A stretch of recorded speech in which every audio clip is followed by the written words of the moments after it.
মই আজি কিবা এটা বেয়া কৰিলে সেইটো মই জীৱনত পাম। এইটো নহয় যে মই মুখত শৰাইখন দি দিলোঁ আৰু মোৰ দুখটো খণ্ডন হৈ যাব। সেইটো সামাজিক ক্ষমাহে, প্ৰকৃতিয়ে ক্ষমা নকৰে। কেঁচুৱা ল'ৰাটোও আপোনাৰ বুজিছেনে, বগাই বগাইতো সি খোজকেইটা পোন কৰিব বিচাৰে। কোনোবা এজন শিক্ষিত হৈ যদি খোজ বেকা হোৱা কিবা এটা খাইছে, ধৰ্ম হৈছে অধৰ্ম হৈছে 5 কথা। মানুহৰ ওপৰত চিন্তাটো থাকিল নে? হয়নে? কেঁচুৱা ল'ৰাটোও তেওঁৰ জীৱনত কিবা এটা ঠেকা পাইছে, যিটোৰ কাৰণে মানে ঈশ্বৰ নাই বুলি ভাবিছে। কিন্তু ঈশ্বৰ নাই বুলি কোৱা নাস্তিক সেইজনহে যিজনে মুখেৰে ঈশ্বৰ আছে বুলি কৈছে, কিন্তু মই মানিব পৰা নাই। যদি মানিব পাৰিলোহেঁতেন, তেতিয়া মোৰ আগত থকা দুজনক ঠেলা মাৰি মই দান পাত্ৰত দক্ষিণাটো বা চাগ্য জ্বলাই থৈ আহিলো নে? তেওঁলোকো ভকত নহয়। মানে বেয়া এই কাৰণেই লাগে, এই এতিয়া যে আপোনাৰ আজি কেইদিনমানৰ আগতে হোলী পাৰ হৈ গ'ল, গুৱাহাটীতে বোলে 800 কোটি টকাৰ সুৰা বিক্ৰী হৈছে। এইটো চাবলৈ গ'লে কি বাহিৰৰ মানুহে ব্ৰিটিছে আহি এইসোপা খালেহি নি? হয়নে? পাকিস্তানীয়ে আহি পেলাই এইসোপা খালেহি নি? তাত আমাৰ মানুহ নাই নি? আৰু ডিষ্ট্ৰিক্টে 2টাৰ ভিতৰতে আছে। এতিয়া কোনটো ৱেট নিজকে লৈ যাওঁ সেইটো নিজৰ ওপৰত ডিপেণ্ড কৰে। আৰু তাৰ পৰাই মানে জীৱনৰ কোৱালিটিটো নিৰ্ভৰ মানে প্ৰকাশ পায়। বাৰে বাৰে সদায় আজি সুখ কাইলৈ দুখ, আজি সুখ কাইলৈ দুখ, কিমাননো ঘূৰি ফুৰিম? ভাগৰ লগা নাই নে? গতিকে মৃত্যু সকলোৰে জীৱনলৈ আহিব। আৰু মৃত্যুটো এনেকুৱা নহয় যে উশাহ নিশাহ লোৱা বন্ধ হৈ গ'ল, ডাক্তৰে পাল্স চেক কৰি ক'লে এইজন মৰিল। মৃত্যুটো তেতিয়া নঘটে, তেতিয়া শৰীৰটোহে নিষ্ক্ৰিয় হৈছে। যিদিনা জীৱ গৈ পেলাই মাতৃ গৰ্ভত, হয় পৰম্পৰা অসুৰৰো আছিল, কিন্তু আমি কোনটো পৰম্পৰা গ্ৰহণ কৰিম? যিটো আমাৰ শাস্ত্ৰত আছে। আৰু বোলে ইমানখিনি আমি চিন্তা কৰিব নালাগে, যিখিনি একেবাৰে সাধাৰণ বেছিক কথা সেইখিনিতো লাগে। গতিকে পৰাপক্ষত যিসকলে অন্তত বৈষ্ণৱ মাৰ্গত আছে বুলি ভাবিছে, যিয়েই নহওক লাগিলে, যিকোনো প্ৰকাৰ ভোজেই আয়োজন কৰিছে, তাত নিৰামিষ ভোজনেৰে ইমান পেলাই দিলে বাকলিটো তুলিলে, ভাৱেৰে দিছিলে কাৰণে বাকলিটোও খালে। আৰু ভাৱ নাছিল বাবে দুৰ্যোধনৰ ৰাজকাৰেঙতো তেওঁ পৰিত্যাগ কৰিছে, তাত থকা নাই। আমি আকৌ ক'ৰবাত থাকিবলৈ গ'লে সা সুবিধাখিনি ঠিকে আছে নে? কিন্তু য'ত ব্যক্তিজনৰ প্ৰতি ভাৱ ভক্তি নাই, সেই স্থান মনুষ্যও পৰিত্যাগ কৰিব লাগে। সেইটো তেওঁক এইজনক নিদি যদি তেওঁক দিয়া হয়, তেওঁ বেয়া পোৱাৰ সুবিধা এটা থাকে। বুলিব সেইজনো ভোকাতুৰত আছে, মোকতো বাকী সকলে দি আছে, তোমাৰ চকুত পৰিছে যেতিয়া তেওঁক দি আছো, নহয়নে? তেতিয়া ভগৱন্তক এইজনক নিদি তেওঁক দিলে ভগৱন্তই বেয়া পোৱাৰ সুবিধা এটা আছে। কিন্তু এইজনক যদি দি দিয়া যায়, তেতিয়া আকৌ ভগৱন্তই বেয়া পোৱাৰ সুবিধা নাই নহয়। আমাৰ চিন্তাটো কি? ঈশ্বৰৰ সেৱা কৰিবলৈ কৈছো, এক নামে বোলে যিমান পাপ সংহাৰ কৰিব পাৰে, মহাপাপীও জীৱনত সিমান পাপ কৰিব। তাৰ অৰ্থ এইটো কোৱা হোৱা নাই যে মই সদায় জানি বুজি ভুলটো কৰি থাকিম, পিছত নাম লৈ মই গতি পাই যাম, তেতিয়া পাপ বুদ্ধি হ'ব। নমস্কাৰ, এগৰাকী নতুন অতিথি লগত লৈ মই চুমি আপোনালোক সকলোকে আপোনালোকৰ প্ৰিয় অনুষ্ঠান সৃষ্টিলৈ আদৰণি জনাইছো। আজি আমাৰ অতিথি কোন হয় হয়তো মই আৰু বিশেষকৈ ক'বই নালাগে। আপোনালোকৰ সামাজিক মাধ্যমৰ জৰিয়তে হয়তো তেওঁক আজি বহুতে জানে, বা বিভিন্ন ধৰ্মীয় অনুষ্ঠানৰ লগত তেওঁ কেনেকৈ জড়িত হৈ আছে সেয়া আপোনালোকে জানেই। তেওঁ আমি ভিডিঅ'ৰ জৰিয়তে বহু কথা জানিছোঁ, বুজিছোঁ, শিকিছোঁ। কিন্তু তেওঁক আৰু কিছুমান কথা আছে যিখিনি আমি হয়তো জনা নাই বা আপোনালোকেও জানিবলৈ বিচাৰে। সেয়ে আজি আমি আপোনালোকৰ শ্ৰদ্ধাৰ প্ৰভু মাধুৰ্য বৰাক আমাৰ অনুষ্ঠানলৈ আদৰিছোঁ। গতিকে আজি আমি বহুত কথা পাতোঁ, তেওঁ কাষলৈকে যাওঁ। আদৰি জনাইছোঁ। ধন্যবাদ। অনুষ্ঠানৰ আৰম্ভণিতে আপোনাক মই কৈ লৈছোঁ যে বহুতকেইটা এপিছ'ড কৰিলোঁ, মই অফ কেমেৰাও কৈছিলোঁ, ৰাইজৰ আগতো এবাৰ কৈছোঁ। আজি মই যথেষ্টখিনি নাৰ্ভাছ। গতিকে মানে আধ্যাত্মিক জগতৰ কথা আলোচনা কৰিবলৈ আহিছোঁ। যিহেতু আমি ইমান এই জগতখনৰ বিষয়ে নাজানো, গতিকে অনুষ্ঠানটো আগবঢ়াই নিয়াত যদি কিবা ভুল আপুনি দেখে তেন্তে শুধৰাই দিব বুলি আশা কৰিছোঁ। আচলতে তেনেকুৱা কোনো কথা নাই, আমি সাধাৰণ মানুহে কথা পতাৰ দৰেই কথা পাতিম। আপুনিও যদি মনত কিবা ধৰি লওক কথা আছে, এনে নহয় যে এনেদৰে ক'লে ভুল হ'ব, একদম বিনা দ্বিধাই প্ৰকাশ কৰিব। গতিকে যিহেতু কথা পাতিবলৈ বহা হৈছে, আপোনাৰ আগত এনেকৈ বহিব পৰাটো মোৰ কাৰণে আজি বহুত ডাঙৰ সৌভাগ্যৰ কথা। আপোনাক সকলোৱে জানে, প্ৰায় সকলৰ কাৰণে আপুনি পৰিচিতই। তথাপি বহুতৰ মন আপুনি ক'ত জন্ম হৈছে, আপোনাৰ শিক্ষা সেইখিনিও জানিব বিচাৰে। গতিকে আমিও জানিব বিচাৰিছোঁ।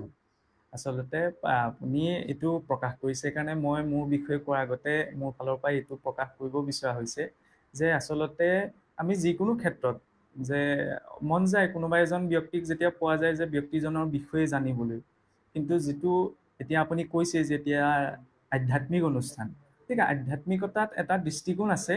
আমি আচলতে সাধাৰণতা স্তৰত ব্যক্তিজনক জানিব লাগিব, কিন্তু আজি মই যদি একেষাৰেই ক'বলৈ যাওঁ যে মোক জানি লাভ নহ'ব, মানে মই এইটো কোৱা নাই যে মোৰ বিষয়ে যে ক'ৰ পৰা আহিছে কি কথা এইটোতো জানিব লাগিব, কিন্তু আধ্যাত্মিকতাৰ যিটো মেইন উদ্দেশ্য, প্ৰধান উদ্দেশ্য, সেইটো হৈছে আমি জানিবলৈ হ'লে আমাৰ মহাপুৰুষসকল আছে, ধৰি লওক আমাৰ বিজ্ঞ পুৰুষসকল আছে, তেওঁলোকক আমি বেছি গুৰুত্ব তাত দিব লাগিব। আচলতে মই ডাইৰেক্টলি এইটো কথা ক'ব বিচাৰিছোঁ, আজিকালি মানে আধ্যাত্মিকতা বুলিলে বা ধাৰ্মিক ক্ষেত্ৰখন বুলি ক'লে এনেকুৱা হয়, আজি মই ধৰি লওক মোবাইলটোত যদি বেছিকৈ ওলাই আছোঁ, মানুহৰ এনেকুৱা এটা বিশ্বাস হৈ যায় যে ধৰি লওক তেওঁ এই ক্ষেত্ৰত বহুত জড়িত, কিন্তু বহু কথা পঢ়িলেই, বহু কথা ক'ব পাৰিলেই যে আধ্যাত্মিক ক্ষেত্ৰখনত তেওঁ জড়িত, এই কথাটোতো নুসুচায়, নহয় জানো? আজি মই ঢেৰ শাস্ত্ৰ পঢ়ি পেলাই ঢেৰ কথা ক'ব পাৰোঁ, কিন্তু সেই ক্ষেত্ৰত তাৰ যিখিনি ব্যৱহাৰিক দিশ, সেই ব্যৱহাৰিক দিশখিনিত মই আছোঁ নে নাই, সেই দিশখিনিত যিটো আমাৰ পদ্ধতি আছে, যেনেকৈ আমাৰ নৱবৈষ্ণৱ পৰম্পৰাত শৰণ ভজন ভক্তি পৰমাৰ্থ, এইখিনি কেৱল সামাজিক ব্যৱস্থা নহয়, এইখিনিত গ'লে মানে কোৱালিফাইড হয় নে নহয়? ল'ৰা ছোৱালী চোকা হ'লেওতো নহ'ব, এই অথৰাইজ অৰ্গেনাইজেশ্যনটোৰ পৰা চাৰ্টিফিকেটখন পালেহে সেই শিক্ষাটো মান্য বুলি গ্ৰহণ কৰা হ'ব। ঠিক তেনেদৰে আধ্যাত্মিকতাৰ ক্ষেত্ৰখনত বা ধাৰ্মিক ক্ষেত্ৰখনত সেই কোৱালিফিকেশ্যনখিনি আছেনে নাই সেইটোও বিচাৰ কৰাৰ প্ৰয়োজন। আৰু সেইবাবেই ধৰি লওক একেবাৰে প্ৰাথমিক স্তৰত এনেকুৱাখিনি প্ৰাসংগিকতা আহিব পাৰে যে ব্যক্তিজন ক'ৰ হয়, তেওঁ কেনেদৰে জড়িত।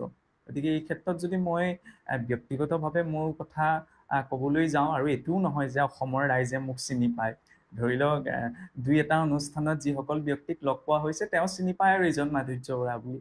গতিকে এই মাধুৰ্য বৰা মোৰ জন্ম আচলতে মোৰ মামা ঘৰ শিৱসাগৰতে, নামটি লোণপুৰীয়া, গতিকে জন্ম হিচাপত মই তাতেই জন্ম, আৰু মোৰ ঘৰ মৰিজাজি চেঁচা সত্ৰ বুলি কয়, তামুলী গাঁও, গতিকে তাতেই মই ডাঙৰ দীঘল হোৱা। আৰু শিক্ষাগত অৰ্হতাও আমাৰ তাৰে ভগামুখ বুলি কয়, ভগামুখ আদৰ্শ বিদ্যা মন্দিৰ, মই মেট্ৰিক তাৰ পৰা পাছ কৰা। হায়াৰ ছেকেণ্ডেৰী মই আপোনাৰ saint academy, graduation Kakojan college, post graduation Kaziranga university. এতিয়া আপুনি শিক্ষা সমাপ্ত কৰিছে।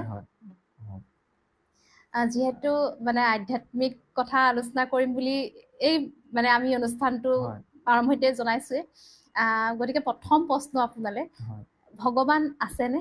হয়, আচলতে কথাটো এনেকুৱা, এতিয়া চেনীৰ মিঠা সোৱাদ আছেনে সেই বুলি ক'লে, যে চেনীৰ যিটো মিঠা সোৱাদ, সেই মিঠা সোৱাদটো আৰু জ্যেষ্ঠ বৈজ্ঞানিক হ'লেও সেইটো দেখুৱাই দিব নোৱাৰে, হয়নে?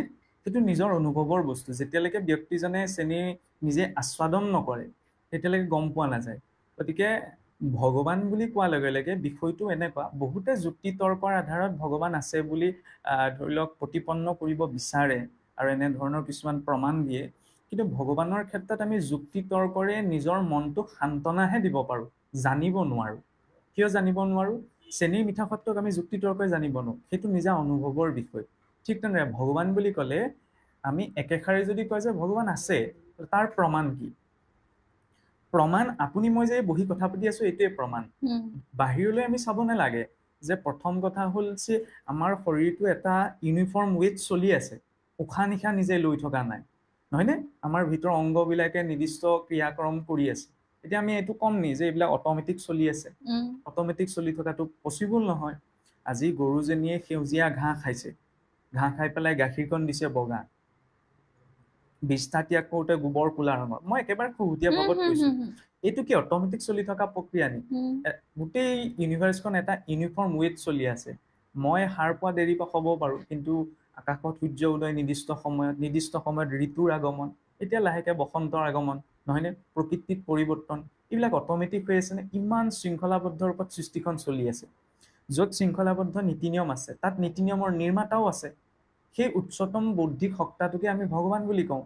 এতিয়া বহুতে ভগৱান শব্দৰ অৰ্থ এনেদৰেও কৰে যে য'ত পঞ্চভূতৰ যিজন নিয়ন্ত্ৰক, কিন্তু এনেদৰেও আমি পোৱা যায় ভগৱান মানে ভগৱান শব্দটোৰ অৰ্থ হৈছে ভগৱানেই হৈছে গোটেই বিশ্ব ব্ৰহ্মাণ্ডখন। যিদৰে কোনোবা কাৰোবাৰ ওচৰত বিদ্যা আছে, তেওঁক আমি বিদ্যাৱান বুলি কওঁ। কোনোবাৰ ওচৰত বহুত ধন আছে, ধনৱান। ভগৱানৰ ওচৰত গোটেই সৃষ্টিখন আছে, সেই উচ্চ চেতনা, যি উচ্চ চেতনাই গোটেই বিশ্ব ব্ৰহ্মাণ্ডখন ধৰি ৰাখিছে, সেইবাবে তেওঁক আমি ভগৱান বুলি কওঁ। আৰু সেই বৌদ্ধিক সত্তাটোকে আমাৰ শাস্ত্ৰসমূহে এটা ৰূপ দিছে, যে ভগৱান হ'বলৈ হ'লে 6টা কোৱালিটি তেওঁৰ ভিতৰত লাগিব। ঐশ্বৰীয়া সমগ্ৰস্ব বীৰস্ব যস্যা সেৱা জ্ঞান বৈৰাগ্য যা শৈৱ সন্নম ভগ ইতিংগন। ঐশ্বৰ্য, প্ৰেম, কৰুণা, জ্ঞান, বৈৰাগ্য, শক্তি, এই ছটা শক্তি যিজনত পূৰ্ণ ৰূপত থাকিব তেওঁকে আমি ভগৱান বুলি কৈছোঁ। আৰু সেই সাকাৰ ব্ৰহ্মৰ পৰিচয় আমাৰ শাস্ত্ৰমত কৃষ্ণ ৰূপত হৈছে, যে ঈশ্বৰ পৰম কৃষ্ণ সচ্চিদানন্দ বিগ্ৰহ অনাদিৰ আদি গোবিন্দ সৰ্ব কাৰণ। তেওঁ অনাদিৰো আদি, সৃষ্টি ক'ৰ পৰা আৰম্ভ হৈছে? আদিৰ পৰা। সেই আদিৰো যিজন অনাদি, সেই আদি পুৰুষ হৈছে গোবিন্দ। এতিয়া মনলৈ শংকা এটা আহিব পাৰে, এইটো মানুহে কল্পনা কৰি লোৱা কথা। মানুহ আজি কুকুৰ এটাক যদি সোধায় ভগৱান কেনেকুৱা, কুকুৰটোৱে কুকুৰটো নিচিনা বুলি ভাবিব, গৰুজনীক সুধিলে গৰুজনীৰ নিচিনা বুলি ভাবিব। সেইবাবে কিছুসকলে এইটোও কয় যে মানুহে নিজৰ অনুৰূপত মানে কল্পনা কৰি ঈশ্বৰ তেনেকুৱা এটা প্ৰতিচ্ছবি আচলতে কল্পনা কৰিলে। কিন্তু কথাটো আচলতে তেনেকুৱা নহয়।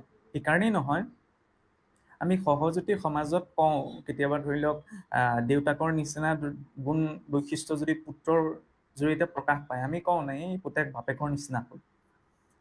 পিতৃ বুলি ঈশ্বৰক কোৱা হৈছে, অহম বীৰ্যস্পদ পিতা, তেওঁ নিজেও এই কথা স্বীকাৰ কৰিছে। গতিকে ঈশ্বৰে ইমানবিলাক শৰীৰৰ ভিতৰত এই শৰীৰটো নিজৰ অনুৰূপত সৃষ্টি কৰিলে। সেইকাৰণে আমি যদি চাওঁ দেৱতাসকল বুলি ক'লেও দ্বিভুজ, মানে দুটা বাহু আছে, অসুৰবিলাকো দুটা বাহু, মনুষ্যও দুটা বাহু, কাৰণ শ্ৰেষ্ঠ শৰীৰ হৈছে এই শৰীৰটো, তেওঁৰ অনুৰূপত সৃষ্টি কৰা। গতিকে পৰম পিতাৰ লক্ষণ মনুষ্যৰ জৰিয়তে প্ৰকাশ পাইছে। সেইবাবে সেই কৃষ্ণৰ সেই পৰম ব্ৰহ্মৰ মূল ৰূপটো, কিছুসকলে এইটো কয় যে ঈশ্বৰ নিৰাকাৰ। নিৰাকাৰ আচলতে নহয়। কেনেদৰে নহয়? নিৰাকাৰ কনচেপ্টটো আছে, কিন্তু শাস্ত্ৰত যদি আমি চাওঁ নিৰাকাৰ ভগৱান বুলি কৈ দিয়াৰ লগে লগে এনেকুৱা কথা এটা আহে যে নিৰ্গতা আকাৰ যস্মাৎ চ নিৰাকাৰ, য'ৰ পৰা সমস্ত আকাৰ নিৰ্গত হৈছে তেওঁক নিৰাকাৰ বুলি কোৱা হৈছে। যাৰ আকাৰ নাই তেওঁ নিৰাকাৰ নহয়। ক্লাছ 1-2ত পঢ়ি থকা ছাত্ৰজনে যেতিয়া সূৰ্যৰ ৰশ্মিক দেখে তেতিয়াতো সূৰ্য নিৰাকাৰ বুলি ভাবিব ন। কিন্তু যেতিয়া আৰু অকণমান হায়াৰ ষ্টাডিলৈ যায়, ধৰি লওক 6-7 মান পোৱাৰ লগে লগে গম পায় যে নহয়, ৰশ্মিবিলাক ওলাই অহা এটা উৎস আছে।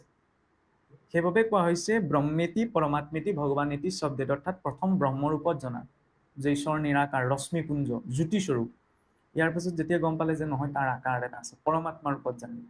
আৰু যেতিয়া ক্লাছ 10-11 পাই গ'ল, তেতিয়া সূৰ্যৰ বাহিৰ ভিতৰ দুটা অধ্যয়ন কৰিবলৈ পাইছে, গম পাইছে যে সূৰ্যৰ বাহিৰতো কি আছে, ভিতৰতো কি আছে, ভগৱান ইতি শব্দতে। তেতিয়া সেই ব্ৰহ্মৰ প্ৰকৃত স্বৰূপটো, আকাৰ ৰূপটোৰ বিষয়ে জানিব পাৰিছে।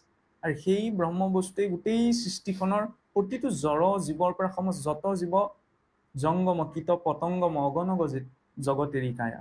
মহাপুৰুষে লিখিছে নহয় যে আমি জড় বস্তু এটাই দেখিছোঁ বা চৈতন্য বস্তু এটাই, সকলোতে তেওঁ বিদ্যমান। খালি আমাৰ চেতনাটো মানে ইমান পিয়ৰ নহয় যে সকলোতে আমি তেওঁক অনুভৱ কৰোঁ।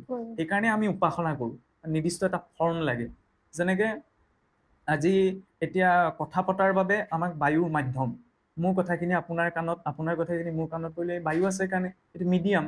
ঠিক তেনেদৰে তেওঁক আমি প্ৰত্যক্ষ ৰূপত জানিব নোৱাৰোঁ, সেইবাবে মাধ্যম এটা লাগে। সেই মাধ্যম এটাৰ বাবে উপাসনাৰ পদ্ধতি আছে। আপুনি এটা কথা সুধিছিল, কিন্তু মনলৈ অহাৰ কাৰণে মই ধৰি লওক বিষয়টো বহল হৈছে। আৰু আমি আজি বহলকে মই আপোনাক মানে কেমেৰা অফ থাকোঁতেও কৈছোঁ যে আধ্যাত্মিক জগতখনৰ আমাৰ একোৱেই জ্ঞান নাই, একোৱেই নাই বুলি ক'ব পাৰি। আমাৰ শূন্য জ্ঞান। গতিকে আপোনাৰ পৰা আমি জানিবলৈ আজি আহিছোঁ।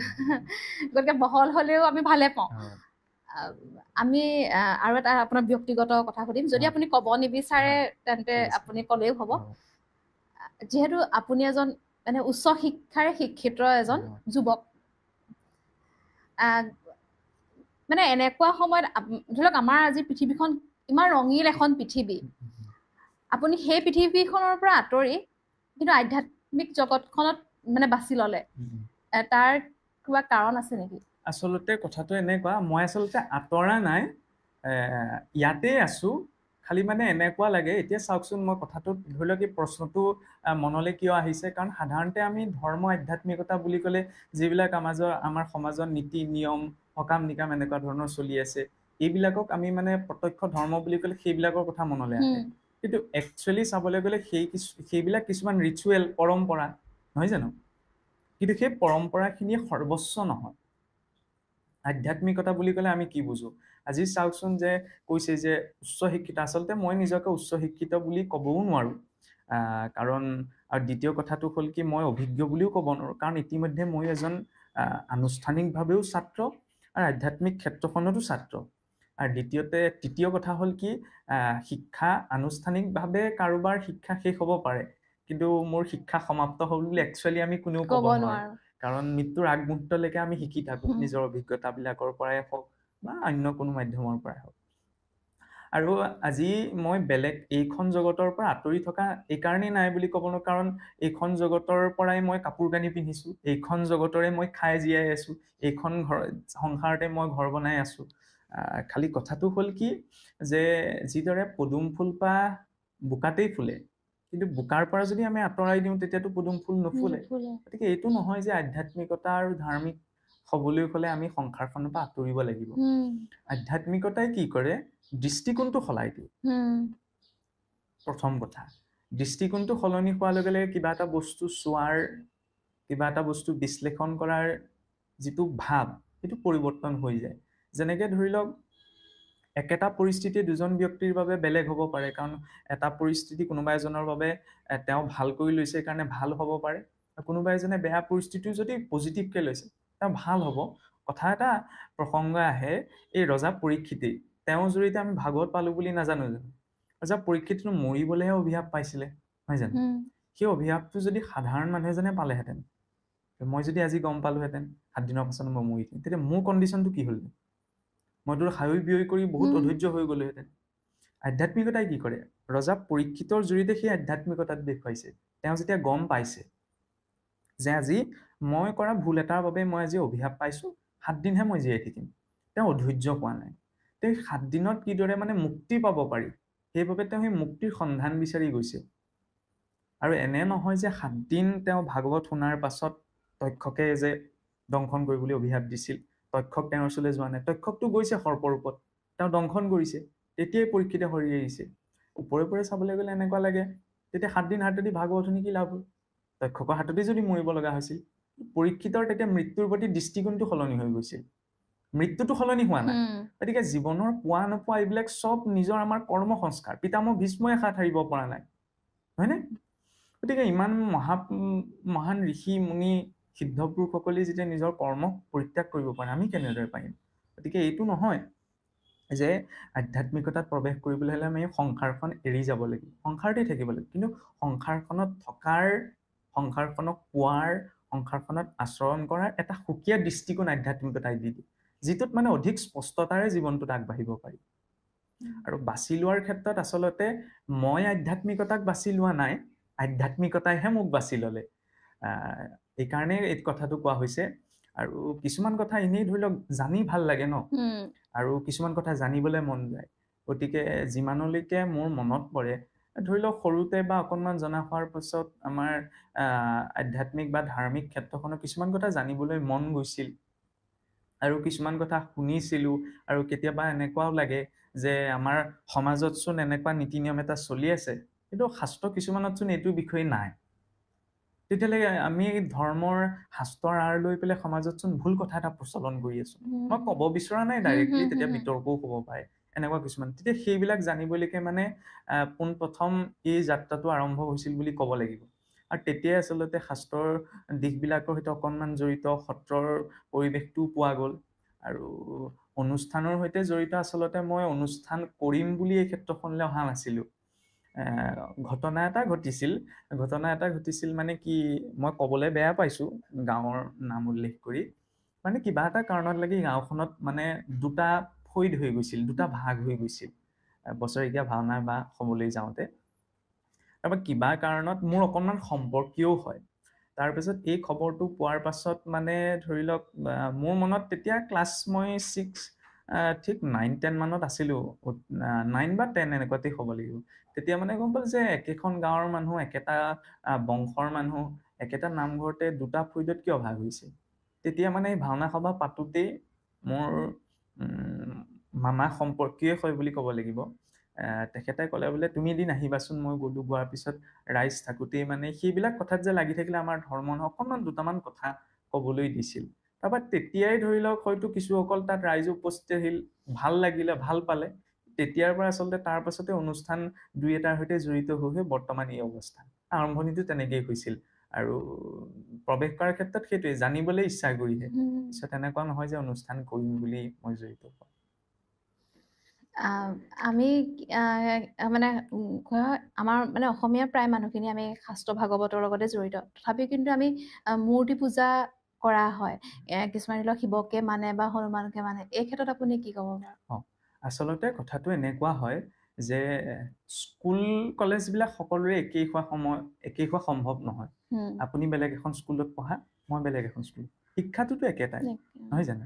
গতিকে কাৰো উপাসনা পদ্ধতিত আমি নিন্দা কৰাটো কোনো প্ৰকাৰে ধৰ্ম বাদ দিয়কচোন, মানৱীয়তাৰ ফালৰ পৰা সেইটো অধিকাৰ নাই। কাৰণ আজি মই যেনেদৰে পাইছো সেইমতেতো মই কিবা এটা কৰিম। আপুনি মোক আৰু কথা বুজাই থাকিলো, মই যিটো অনুভৱ কৰিছো, মই য'ত যিটো ফল পাইছো সেইমতেতো মই কৰিম। আৰু দ্বিতীয় কথাটো হ'ল কি, আমাক এই যে ভিন্নতাবিলাক আছে, যে আমি যেতিয়া কৈছো ঈশ্বৰ এজন, তেতিয়া হনুমান বুলি, শিৱ বুলি, গণেশ বুলি বেলেগ বেলেগকে পূজা সেৱা কৰাৰ কি প্ৰয়োজনীয়তা আছে? কথাটো আচলতে এনেকুৱা যে আমাৰ সনাতন হিন্দু ধৰ্মৰ মাৰ্গটোতে ইমানবিলাক ধৰ্মশাস্ত্ৰ আছে। যদি 4 বেদ 14 শাস্ত্ৰ এজন ঈশ্বৰৰ কথাই কৈছে, ইমানবিলাক শাস্ত্ৰ কেলেগি ওলালে? ইমানবিলাক শাস্ত্ৰ ওলোৱাৰ কাৰণে চবৰ উপাসনাবিলাক বেলেগ বেলেগ।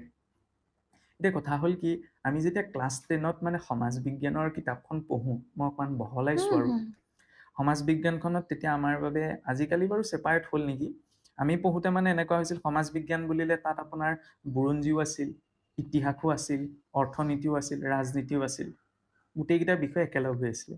ক্লাছ 10 পাছ কৰাৰ লগে লগে যেতিয়া হাই ছেকেণ্ডেৰীলৈ যাব, তেতিয়া হিষ্ট্ৰীও বেলেগ, ইকনমিক্সো বেলেগ, পলিটিক্সো বেলেগ। পোষ্ট গ্ৰেজুৱেশ্যনলৈ যোৱাৰ লগে লগে বোলে তেওঁ হিষ্ট্ৰীত গ্ৰেজুৱেশ্যন কৰিলে, হিষ্ট্ৰীৰো এনচাইণ্ট হিষ্ট্ৰী নে মডাৰ্ণ হিষ্ট্ৰী এটাৰ ওপৰত তেওঁ অনাৰ্ছ লৈ পঢ়িব। PhD-লৈ যোৱাৰ লগে লগে তাৰো এটা কোৰ ছাবজেক্ট, এটা বিশেষ টপিক এটা লৈ পেলাই তেওঁ ৰিচাৰ্চ কৰিব।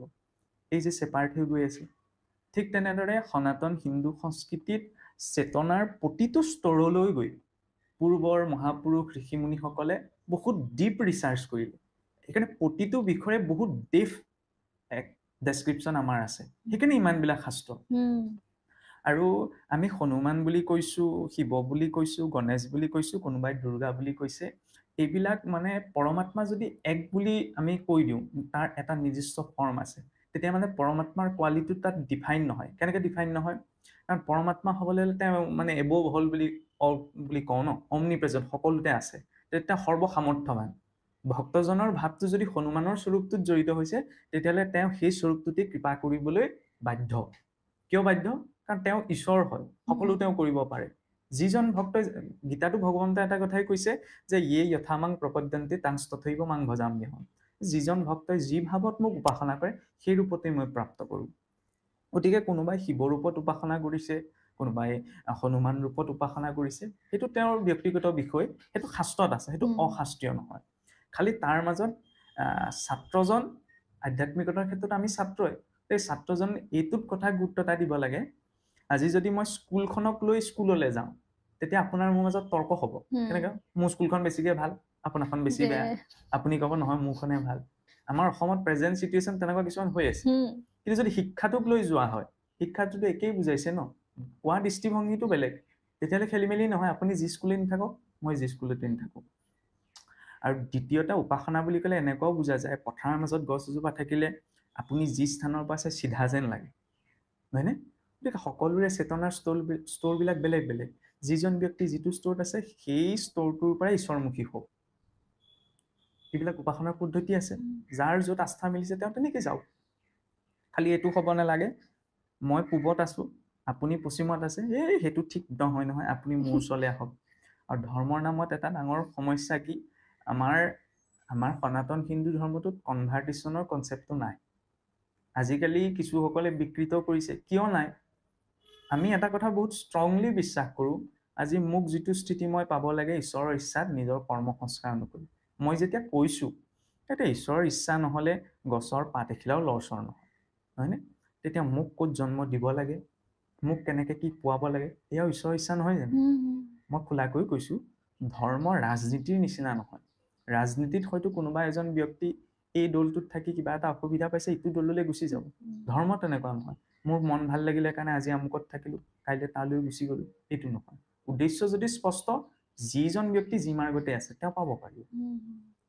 আৰু অসমৰ ক্ষেত্ৰখনলৈ যদি কোৱা হয়, যে আমি অসমৰ ধৰি লওক মহাপুৰুষ গুৰুজনাই যি নৱবৈষ্ণৱ ধাৰা আমাক দিছিল, সেই বৈষ্ণৱ মাৰ্গত আমাৰ ধৰি লওক এই হনুমান শিৱই এই উপাসনাৰ ক্ষেত্ৰত আছেনে নাই, মূৰ্তি পূজাৰ কথাটো আহিছিল। আচলতে মূৰ্তি বুলি কোৱাৰ লগে লগে মূৰ্তি অবিহনে একো উপাসনাই সম্ভৱ নহয়। এইটো নহয় যে মই মূৰ্তি পূজা মানুহ কাৰণে এই কথাটো জোৰ দি কৈছো। শাস্ত্ৰ আছে, আজি মই কৈছো বুলি আপুনি মানি নল'ব, মানি ল'ব নালাগে। কাৰণ আজি এইকাৰণে মানি ল'ব নালাগে, কাক বিশ্বাস কৰিব, সকলোৰে মতবিলাক নিমিলে। সেইকাৰণে শাস্ত্ৰ আছে, শাস্ত্ৰত কোনটো আছে আমাক সেইটো লাগে। মূৰ্তিৰ ক্ষেত্ৰত আমি যদি ভাগৱতৰ ক্ষেত্ৰতেই চাওঁ, ভগৱন্তৰ 8 প্ৰকাৰৰ মূৰ্তিৰ কথা মানে ভাগৱতত উল্লেখ আছে। শৈলিং দাৰুময়ীং লৌহিং লেখ্যা লেপ্যেছ চৈকটিং মনোময় মণিময়ীং প্ৰতিমাস্থ বিধাস্মিত। স্মৃতিশাস্ত্ৰ অনুসৰি ভগৱন্তৰ 8 প্ৰকাৰৰ মূৰ্তি আছে। শিলৰ হ'ব পাৰে, ধাতুৰ হ'ব পাৰে, মনোময় হ'ব পাৰে, মণিময় হ'ব পাৰে, লেখা হ'ব পাৰে, লেপন কৰা হ'ব পাৰে, কাঠৰ হ'ব পাৰে, অষ্টধাতুৰ হ'ব পাৰে। এই মূৰ্তিসমূহৰ বিধান কিয় আছে? যে অলপ আগত যে মাধ্যমৰ কথা ওলাইছিল, মাধ্যম এটা লাগে। আমি যেতিয়া কৈছো ঈশ্বৰ কীট পতংগম সকলোতে আছে, মূৰ্তিটো নাই বুলি মই ক'ব পাৰিম? ভক্তজনে এইটো ভাৱ। এইটো নহয় যে মূৰ্তিটোত প্ৰত্যক্ষ ভগৱান আছে নে নাই। কথা হ'ল এনেকুৱা, আজি মহাপুৰুষ শংকৰদেৱৰ যিখন চিত্ৰপট, যিখন চিত্ৰ, সেইখনটো অৰিজিনেল নহয়। কলাগুৰু বিষ্ণুপ্ৰসাদ ৰাভাই গুৰুচৰিতত বৰ্ণনা পোৱা অনুসৰি তেওঁ মানসিকভাৱে ৰূপ এটা দিছিল। সেই চিত্ৰখনতো মহাপুৰুষৰ হাড় মঙহ তেজ বিদ্যা বুদ্ধি একোতো নাই। কিন্তু তাত মহাপুৰুষ নাই বুলি জানো মই দলিয়াই পেলাব পাৰিম? কাৰণ দেখাৰ লগে লগে তেওঁৰ প্ৰতিচ্ছবিটো মোৰ মনলৈ আহে। গতিকে মূৰ্তিৰ ক্ষেত্ৰতো তেনেকুৱা। আৰু দ্বিতীয়তে কথা হ'ল কি, মূৰ্তি পূজা আৰু এটা স্তৰ আছে। আমাৰ বৈষ্ণৱ পৰম্পৰাত চাওকচোন, আমাৰ সিংহাসনত প্ৰায়ভাগেই বাংময় মূৰ্তি আছে। ভাগৱত বাংময় মূৰ্তি, শব্দৰে প্ৰকাশ কৰা মূৰ্তি। তাত বেলেগ মূৰ্তি সাধাৰণতে নাই। যদিও সত্ৰীয়া পৰম্পৰাত মূৰ্তিৰ ব্যৱস্থা আছে, কিয় নাই তাৰো এটা কাৰণ আছে। কাৰণ যেতিয়া বজাৰৰ পৰা কিনি অনা মূৰ্তি এভাগ আসনত বহুওৱা নহয়, যিদৰে আমি বজাৰৰ পৰা কিনি এটা শাক পাচলি এটা ধুই পখালি পৰিষ্কাৰ কৰি লওঁ, ঠিক তেনেদৰে বজাৰৰ পৰা আৰু কেনেধৰণৰ বস্তুৰ প্ৰাণ প্ৰতিষ্ঠা সম্ভৱ? শিলৰ হ'ব পাৰে, ধাতুৰ হ'ব পাৰে, এইখিনি প্ৰডাক্ট বা কাঠৰ হ'ব পাৰে, বিশেষ কাঠৰ আনি পেলাই তাক সংস্কাৰ কৰা হয়। পঞ্চামৃত পঞ্চগব্য ইত্যাদি দ্ৰব্যৰে শোধন কৰা হয়। শোধন কৰি বেদ মন্ত্ৰৰে সেই ইষ্টদেৱক আবাহন কৰি তাত স্থাপন কৰা হয়, যিটো প্ৰাণ প্ৰতিষ্ঠা বুলি কোৱা হয়। এতিয়া প্ৰাণ প্ৰতিষ্ঠা বুলি কওঁতে মানুহৰ মনলৈ শংকা আহিব, ঈশ্বৰৰ প্ৰাণ প্ৰতিষ্ঠা কেনেকৈ সম্ভৱ? আচলতে ঈশ্বৰৰ প্ৰাণ প্ৰতিষ্ঠা নহয়, ভক্তজনে ভাৱেৰে তেওঁক তাত নিমন্ত্ৰণ কৰি বহুৱায়, ঈশ্বৰ তুমি ইয়াতে স্থিত হোৱা প্ৰভু। ইয়াৰ পাছত কি কৰা হয়, সেই মূৰ্তিটোত যেতিয়া সেই প্ৰাণ শক্তিক স্থাপন কৰা হয়, যেনেকে আজি অতিথি এজন আহিলে, অতিথিজনক যেনেকে আমি ধৰি লওক সোমোৱাই অনাৰ পৰা চাহ তামোল দি যেনেদৰে শুশ্ৰূষা কৰোঁ, তাত ভগৱন্তক স্থাপন কৰা হয় স্থায়ীভাৱে। সদায়তো তেওঁক শুশ্ৰূষা কৰিব লাগিব। সেইকাৰণে এখন নিৰ্দিষ্ট বিধি আছে। আৰু কলি যুগত এইবিলাক আছে নে নাই সেই ক্ষেত্ৰত একাদশ স্কন্ধ ভাগৱতৰ নিমিনম অধ্যায় বুলি এটা অধ্যায় আহে, যিটো অধ্যায়ত মানে ৰজা নিমিৰ আগত 9জন সিদ্ধই কলি যুগত মানে ভগৱন্তক কেনেদৰে সেৱা কৰিব এই সম্পৰ্কত মানে উপদেশ দিছে। সেই উপদেশত 7ম অধ্যায়ত মহাপুৰুষজনাই নিজেই কলম ধৰিছে। কাৰণ মানুহৰ মাজত শংকা আহিব পাৰে, এওঁ এতিয়া আকৌ শংকৰদেৱৰ কথা কৈ মূৰ্তি পূজাৰ কথা কৈছে। এইটো নহয়, আচলতে ভগৱান বিষ্ণুৰ মূৰ্তি পূজা সম্ভৱ, ভাগৱততে তাৰ বিধি দিয়া আছে, কিন্তু তাৰ এটা পদ্ধতি আছে। মহাপুৰুষে বিশেষ গুৰুত্বতা কিয় নিদিলে? মহাপুৰুষেতো মূৰ্তি পূজা কৰিছিল। কেনেকৈ কৰিছিল? আজিও যদি আমি মধুপুৰ সত্ৰলৈ যাওঁ, নিত্য অৰ্চন কৰা বিগ্ৰহ আছে, বৰপেটাত আছে, নহয়নে? বৰপেটা দৌল উৎসৱৰ সময়ত উলিওৱা হয় গোসাঁই বিগ্ৰহ। বৰদোৱাত আছে, এতিয়া দৌল গোবিন্দ মন্দিৰত তাক স্থাপন কৰা হ'ল। আনহাতে দ্বিতীয়তে যদি চাওঁ, মহাপুৰুষে যি মানে বেলৰ কাঠত মদন গোপাল চতুৰ্ভুজ বিষ্ণুৰ এখন মূৰ্তি বনোৱাইছিল, যিভাগ মূৰ্তি এতিয়াও কুৰুৱাবাহী সত্ৰৰ ইষ্টবেদীত মানে স্থাপন কৰা আছে। গতিকে ভাগৱতত স্থাপন কৰা, ভাগৱতক গুৰুত্ব দিয়াৰ কথা এটা আছে। এই যিখিনি বিধি বিধান মূৰ্তিৰ সন্মুখত আচৰণ কৰা, এইখিনি আচৰণ কৰিবলৈ মানে আমাৰ সাধাৰণ মানুহখিনিৰ সময় নাই।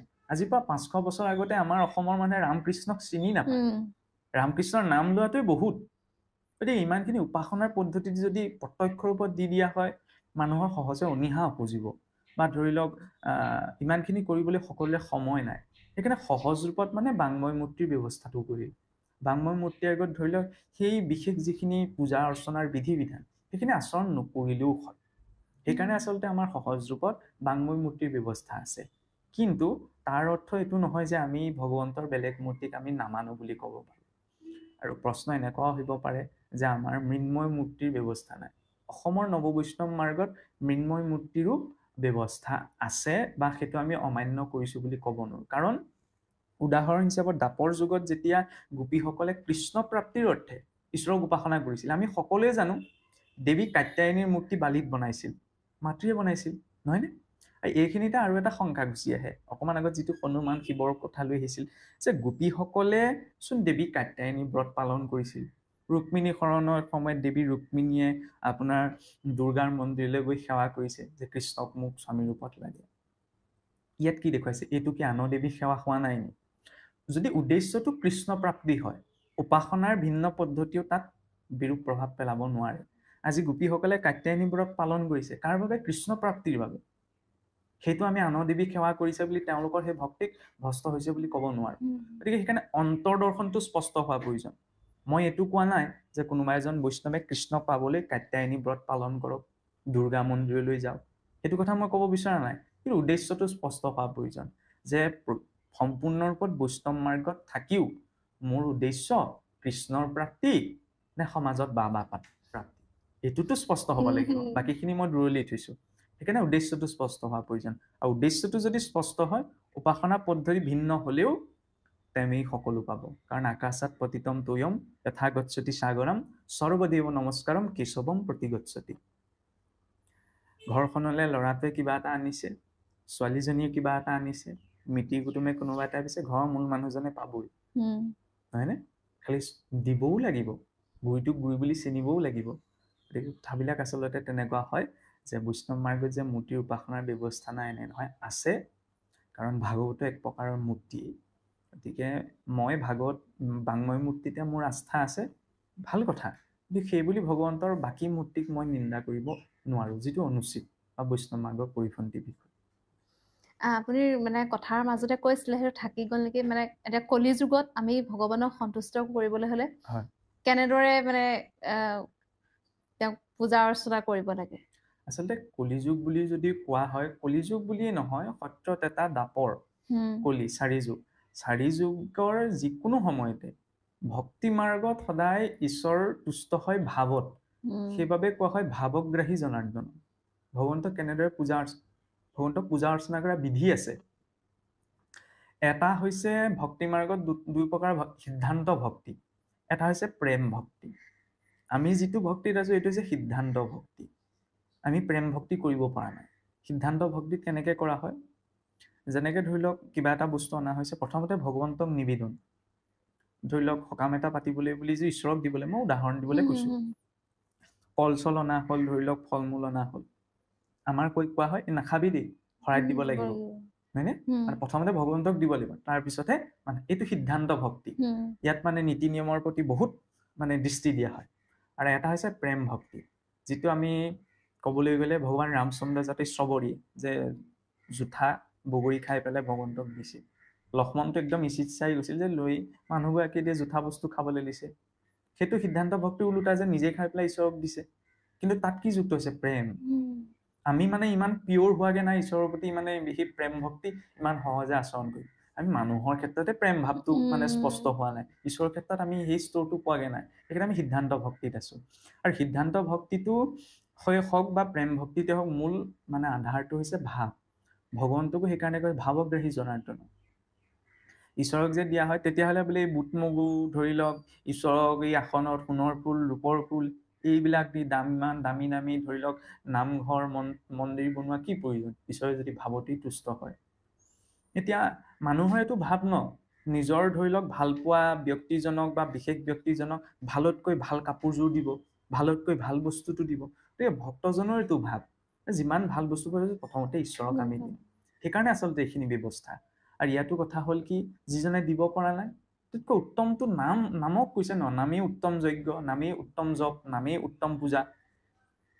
কিন্তু যিজনৰ সামৰ্থ্য আছে মানে কেনে, আজি ধৰি লওক মোৰ ঘৰটো ধুনীয়াকে সজাবলৈ মন আছে, কিন্তু মোৰ গুৰিত সাধন নাই। গতিকে মই যিদৰে মই পাইছো তাতেই মই তুষ্ট থাকিব লাগিব। কিন্তু কাৰোবাৰ ধেৰ ধন টকা পইচা আছে, নিজৰ মতে ঘৰটো সজাই লৈছে, হয়নে? ঠিক তেনেকৈ কোনোবাৰ সাধন আছে, তেওঁ ধৰি লওক বিধি বিধান পূজা যজ্ঞ এইবিলাকৰ জৰিয়তে ঈশ্বৰক বুজিব। যাৰ সাধন নাই, তেওঁ চাবলৈ গ'লে উত্তমটো নামক দিয়া আছে, সেইবিলাক আচৰণ কৰিবলৈ যাতে তাত ত্ৰুটি হোৱাৰো সম্ভাৱনা থাকে। কিন্তু ভগৱন্তৰ নাম লওঁতে কোনো ত্ৰুটি হোৱাৰ ধৰি লওক সম্ভাৱনা নাথাকে, ভগৱন্তৰ নাম লওঁতে কোনো বিধি বিধানৰ ব্যৱস্থা নাই। কিন্তু তাৰ লগতো এটা কথা, আমাৰ আকৌ বৈষ্ণৱ সমাজত এটা সিদ্ধান্ত আছে যে নাম ললে পাপ হয় মেৰুৰ সমান, হেন জানি জ্ঞানীগণে নলয় হৰি। এফালে কৈছে নামেই শ্ৰেষ্ঠ, আনফালে আকৌ নাম ললে মেৰুৰ সমান পাপ হয় বুলি কৈছে। কাৰণ ৰামে তাৰেও ৰামে মাৰেও, নাম লোৱাৰো এটা পদ্ধতি আছে। কাৰণ নামৰ 10 অপৰাধ আছে। ধৰি লওক কৃষ্ণদেৱৰ 32 অপৰাধ আছে, ভকতৰ 3 অপৰাধ, গুৰুৰ 5 অপৰাধ। এই অপৰাধখিনি যুক্ত হৈ পেলাই যাতে আমি নাম নলওঁ। অপৰাধ যুক্ত হৈ পেলাই নাম ললে কি হ'ব, এনেকুৱাতো নহয় আজি যদি মই জানি শুনি ভুল কৰ্ম এটা কৰি থাকো, পিছত যদি মই এইটো ভাবো এই ঈশ্বৰৰ নামে বোলে এক নামে যত পাপ সংহৰিতে পাৰে, ততেক পাতকি পাপ কৰিতে নোৱাৰে। এক নামে বোলে যিমান পাপ সংহাৰ কৰিব পাৰে, মহাপাপীও জীৱনত সিমান পাপ কৰিব। তাৰ অৰ্থ এইটো কোৱা হোৱা নাই যে মই সদায় জানি বুজি ভুলটো কৰি থাকিম, পিছত নাম লৈ মই গতি পাই যাম, তেতিয়া পাপ বুদ্ধি হ'ব। যি নামত কৰে পাপ বুদ্ধি অষ্টাংগ যদিও নাহিকে শুদ্ধি। ইমানখিনি কমপ্লেক্স ব্যৱস্থাৰ মাজত কোনোবাই যদি শিক্ষিত দীক্ষিত হৈ এইখিনি বিধি বিধান আচৰণ কৰিছে, তেওঁ তেনেমতে কৰিব। আৰু যিজনে নাই পৰা, তেওঁ ঈশ্বৰৰ নাম কোনখিনি সময়ত ল'ব, যি কৰিছে খাওঁতে উঠোতে বহোতে যাওঁতে। আমাৰ আকৌ সমস্যা এটা আছে কি, আমি সহজতে মানুহে ঈশ্বৰৰ নামটো ল'বলৈ মানে অকমান লাজ কৰা দি কৰে আমাৰ মানুহে। সকলোকে মই কোৱা নাই, কিন্তু এনেকুৱা এটা কথা হয়, মই সৰুতেই কৈছো, মোৰ নিচিনা যদি 2-3জন ল'ৰা ৰৈ থাকে, তাৰ সেই 2-3জনৰ আগত মানে বেয়া মাত এটা ডাঙৰকে মাতিবলৈতো কোনেও লাজ নকৰে। একদম মই খোলাকে কৈছো, কৃষ্ণ বুলি কবলৈ আকৌ লাজ কৰে নহয়। মানসিকতাটো এনেকুৱা হৈ গৈছে যে ঈশ্বৰৰ নামটো কবলে লাজ অনুভৱ হৈছে। তেতিয়াহ'লে কেনেকুৱা এটা মানে পৰিৱৰ্তনৰ প্ৰয়োজন চাওকচোন। ক'ব বিচাৰিছে ঈশ্বৰৰ নামতে, এই নামেই সেই নাম যি নামে মহা ঋষিসকলে গোটেই সৰ্বস্ব ত্যাগ কৰি দিছে এই নামৰ আশ্ৰয় পাম। আমিতো ইমানখিনি কৰিব লগা হোৱা নাই, তেতিয়াহ'লে ঈশ্বৰৰ নামটো ল'বলৈ ইমান মানে সংকোচ কিয়? আৰু বোলে লৈছো নহয়, লোৱাটো কথা নহয়, ৰাতিপুৱা গধূলা গোসাঁই ঘৰ সোমাইছো, নামঘৰলৈ গৈছো, এইটো ব্যৱস্থাৰ মাজত আছে কাৰণে ললো। বাকী ঘৰখনত থকা সময়ত কেইবাৰ লৈছো, সেইটোতো চাব লাগিব। তেওঁ সেইটোত তুষ্ট হয় যে মোক সকলো সময়তে চিন্তন কৰিছে। আৰু এই চিন্তনৰ যিটো পদ্ধতি ইমান শক্তিশালী, কংস কৃষ্ণকটো দেখিবই নোৱাৰি, মাৰিবলৈকে উৎপাত লাগি আছে। সেই কংসইও মানে ভয় এটা যে সোমাই গ'ল, কিন্তু খাবলৈ বহুতেও মানে মনলৈ ভাবে কিজানি কৃষ্ণই মাৰিবলৈ আহিছে। শুবলৈ যাওঁতে দেখে কৃষ্ণই কিজানি মাৰিবলৈ আহিছে। এই যে ভয়ত, কিন্তু চিন্তনটো যে হ'ল, সেইকাৰণে অন্তিম সময়ত কৃষ্ণৰ সমান গতি পালে। কংসই যেতিয়া ভয়তে তেওঁক চিন্তা কৰি ঈশ্বৰৰ সমান গতি পাইছে, আমিতো মনুষ্য, আমিতো অন্ততঃ ইমান অধুপতিত নহয়, অকণমান ভাৱেৰে তেওঁক চিন্তা কৰিলে কিয় নাপাম? খালি কিবা এটা দিয়াৰ আগত, কিবা এটা কোৱাৰ আগত তেওঁৰ প্ৰতি ভাৱটো লাগিব। ভাৱেৰে দিয়াৰ বাবে বিদুৰৰ পত্নীয়ে কলৰ বাকলিটোহে দিছিল, পাহৰি থাকিলে। ভগৱন্তক দেখি পেলাই কলটো পেলাই দিলে, বাকলিটো তুলিলে। ভাৱেৰে দিছিলে কাৰণে বাকলিটোও খালে। আৰু ভাৱ নাছিল বাবে দুৰ্যোধনৰ ৰাজকাৰেঙতো তেওঁ পৰিত্যাগ কৰিছে, তাত থকা নাই। আমি আকৌ কৰবাত থাকিবলৈ গ'লে সা সুবিধাখিনি ঠিকে আছে নে, কিন্তু য'ত ব্যক্তিজনৰ প্ৰতি ভাৱ ভক্তি নাই, সেই স্থান মনুষ্যও পৰিত্যাগ কৰিব লাগে। সেইটোৰ জৰিয়তে আমি ঈশ্বৰৰ কাষ চাপিব পাৰো। কিবা এটা খাওঁতে, কিবা এটা কৰোঁতে, কিবা এটা কওঁতে মনত যদি ঈশ্বৰৰ প্ৰতি সেই ভাৱটো বৰ্তি আছে, তেতিয়া সেই কথাটো ঈশ্বৰৰ কথা হৈ পৰে, সেই কৰি থকা কামটো ঈশ্বৰৰ কাম হৈ পৰে। ভক্তিৰ সিদ্ধান্তখিনি আচলতে এনেকুৱা। এইটো সম্পূৰ্ণ মোৰ ব্যক্তিগত প্ৰশ্ন হয় দেই, মই ৰাইজক ইয়াত সাঙুৰ খুওৱা নাই। আমাৰ কি হয়, আমি ধৰি লওক এটা মন্দিৰলৈ গ'লো, আমি গাখীৰৰ যেনিবা ডাঙৰ এটা বটলে বা এটা লৈ গৈছো, বাহিৰতে 2জনমান বোকাটোৰ মানুহে যেনিবা বিচাৰিলে, তেতিয়া মানে কি হয় যে ভগৱানলৈ আনিছো বা খোৱা বস্তু যিয়েই নিলো, তেওঁলোককতো আমি নিদিওঁ, কাৰণ তেওঁলোক কৈছে যে ভোকত আছো, একদম মানে কাটৰ অনুৰোধ আৰু যে কিবা এটা, তথাপি আমি ভগৱানলৈ আনিছো। আমি গাখীৰৰ গোটেই টিংটোৱে তাত ঢালি থৈ আহিলো, খোৱা বস্তুখিনি অৰ্পণ কৰি আহিলো। সেই ক্ষেত্ৰত আপুনি কি ক'ব পাৰে? আচলতে সেই ক্ষেত্ৰত চাবলৈ গ'লে আমাৰ সমস্যাটো এইখিনিতেই হৈছে। এতিয়া চাওকচোন, চাবলৈ গ'লে সেই প্ৰশ্নটোৰ উত্তৰটো একেবাৰে স্পষ্ট, নহয়নে? কি কৰিব লাগে, কিন্তু তাৰ মাজতো আমাৰ শংকা এটা আহিছে। কিয় শংকা আহিছে? মানে আমি সেই সৰু কথাটো মানে জাষ্টিফাই কৰিবলৈ আমাৰ বুদ্ধিটোৱে মানে ইফাল সিফাল হৈছে। সমস্যা এটা মানে একেবাৰে একদম বেছিক হৈ আছে নে? এই কথা এটা চাবলৈ গ'লে হয়, ভগৱন্তক যে ধৰি লওক মন্দিৰতেই হওক, ভগৱন্তৰ বিগ্ৰহ এই পঞ্চামৃত, গাখীৰ, দুগ্ধ এইবিলাকেৰে স্নান কৰাৰ বিধি আছে, সেইটো নাই বুলি আমি নৎসাত কৰিব নোৱাৰো। কাৰণ তাত ধৰি লওক যেনেকে ভাল বস্তু এটা অফাৰ কৰা যায় ভগৱন্তক ভক্তজনে, সেইটো আছে। তাৰ অৰ্থ এইটো নহয় আজি চাওকচোন এতিয়া লাহেকে চাওকচোন মই খোলাকৈয়ে কৈছো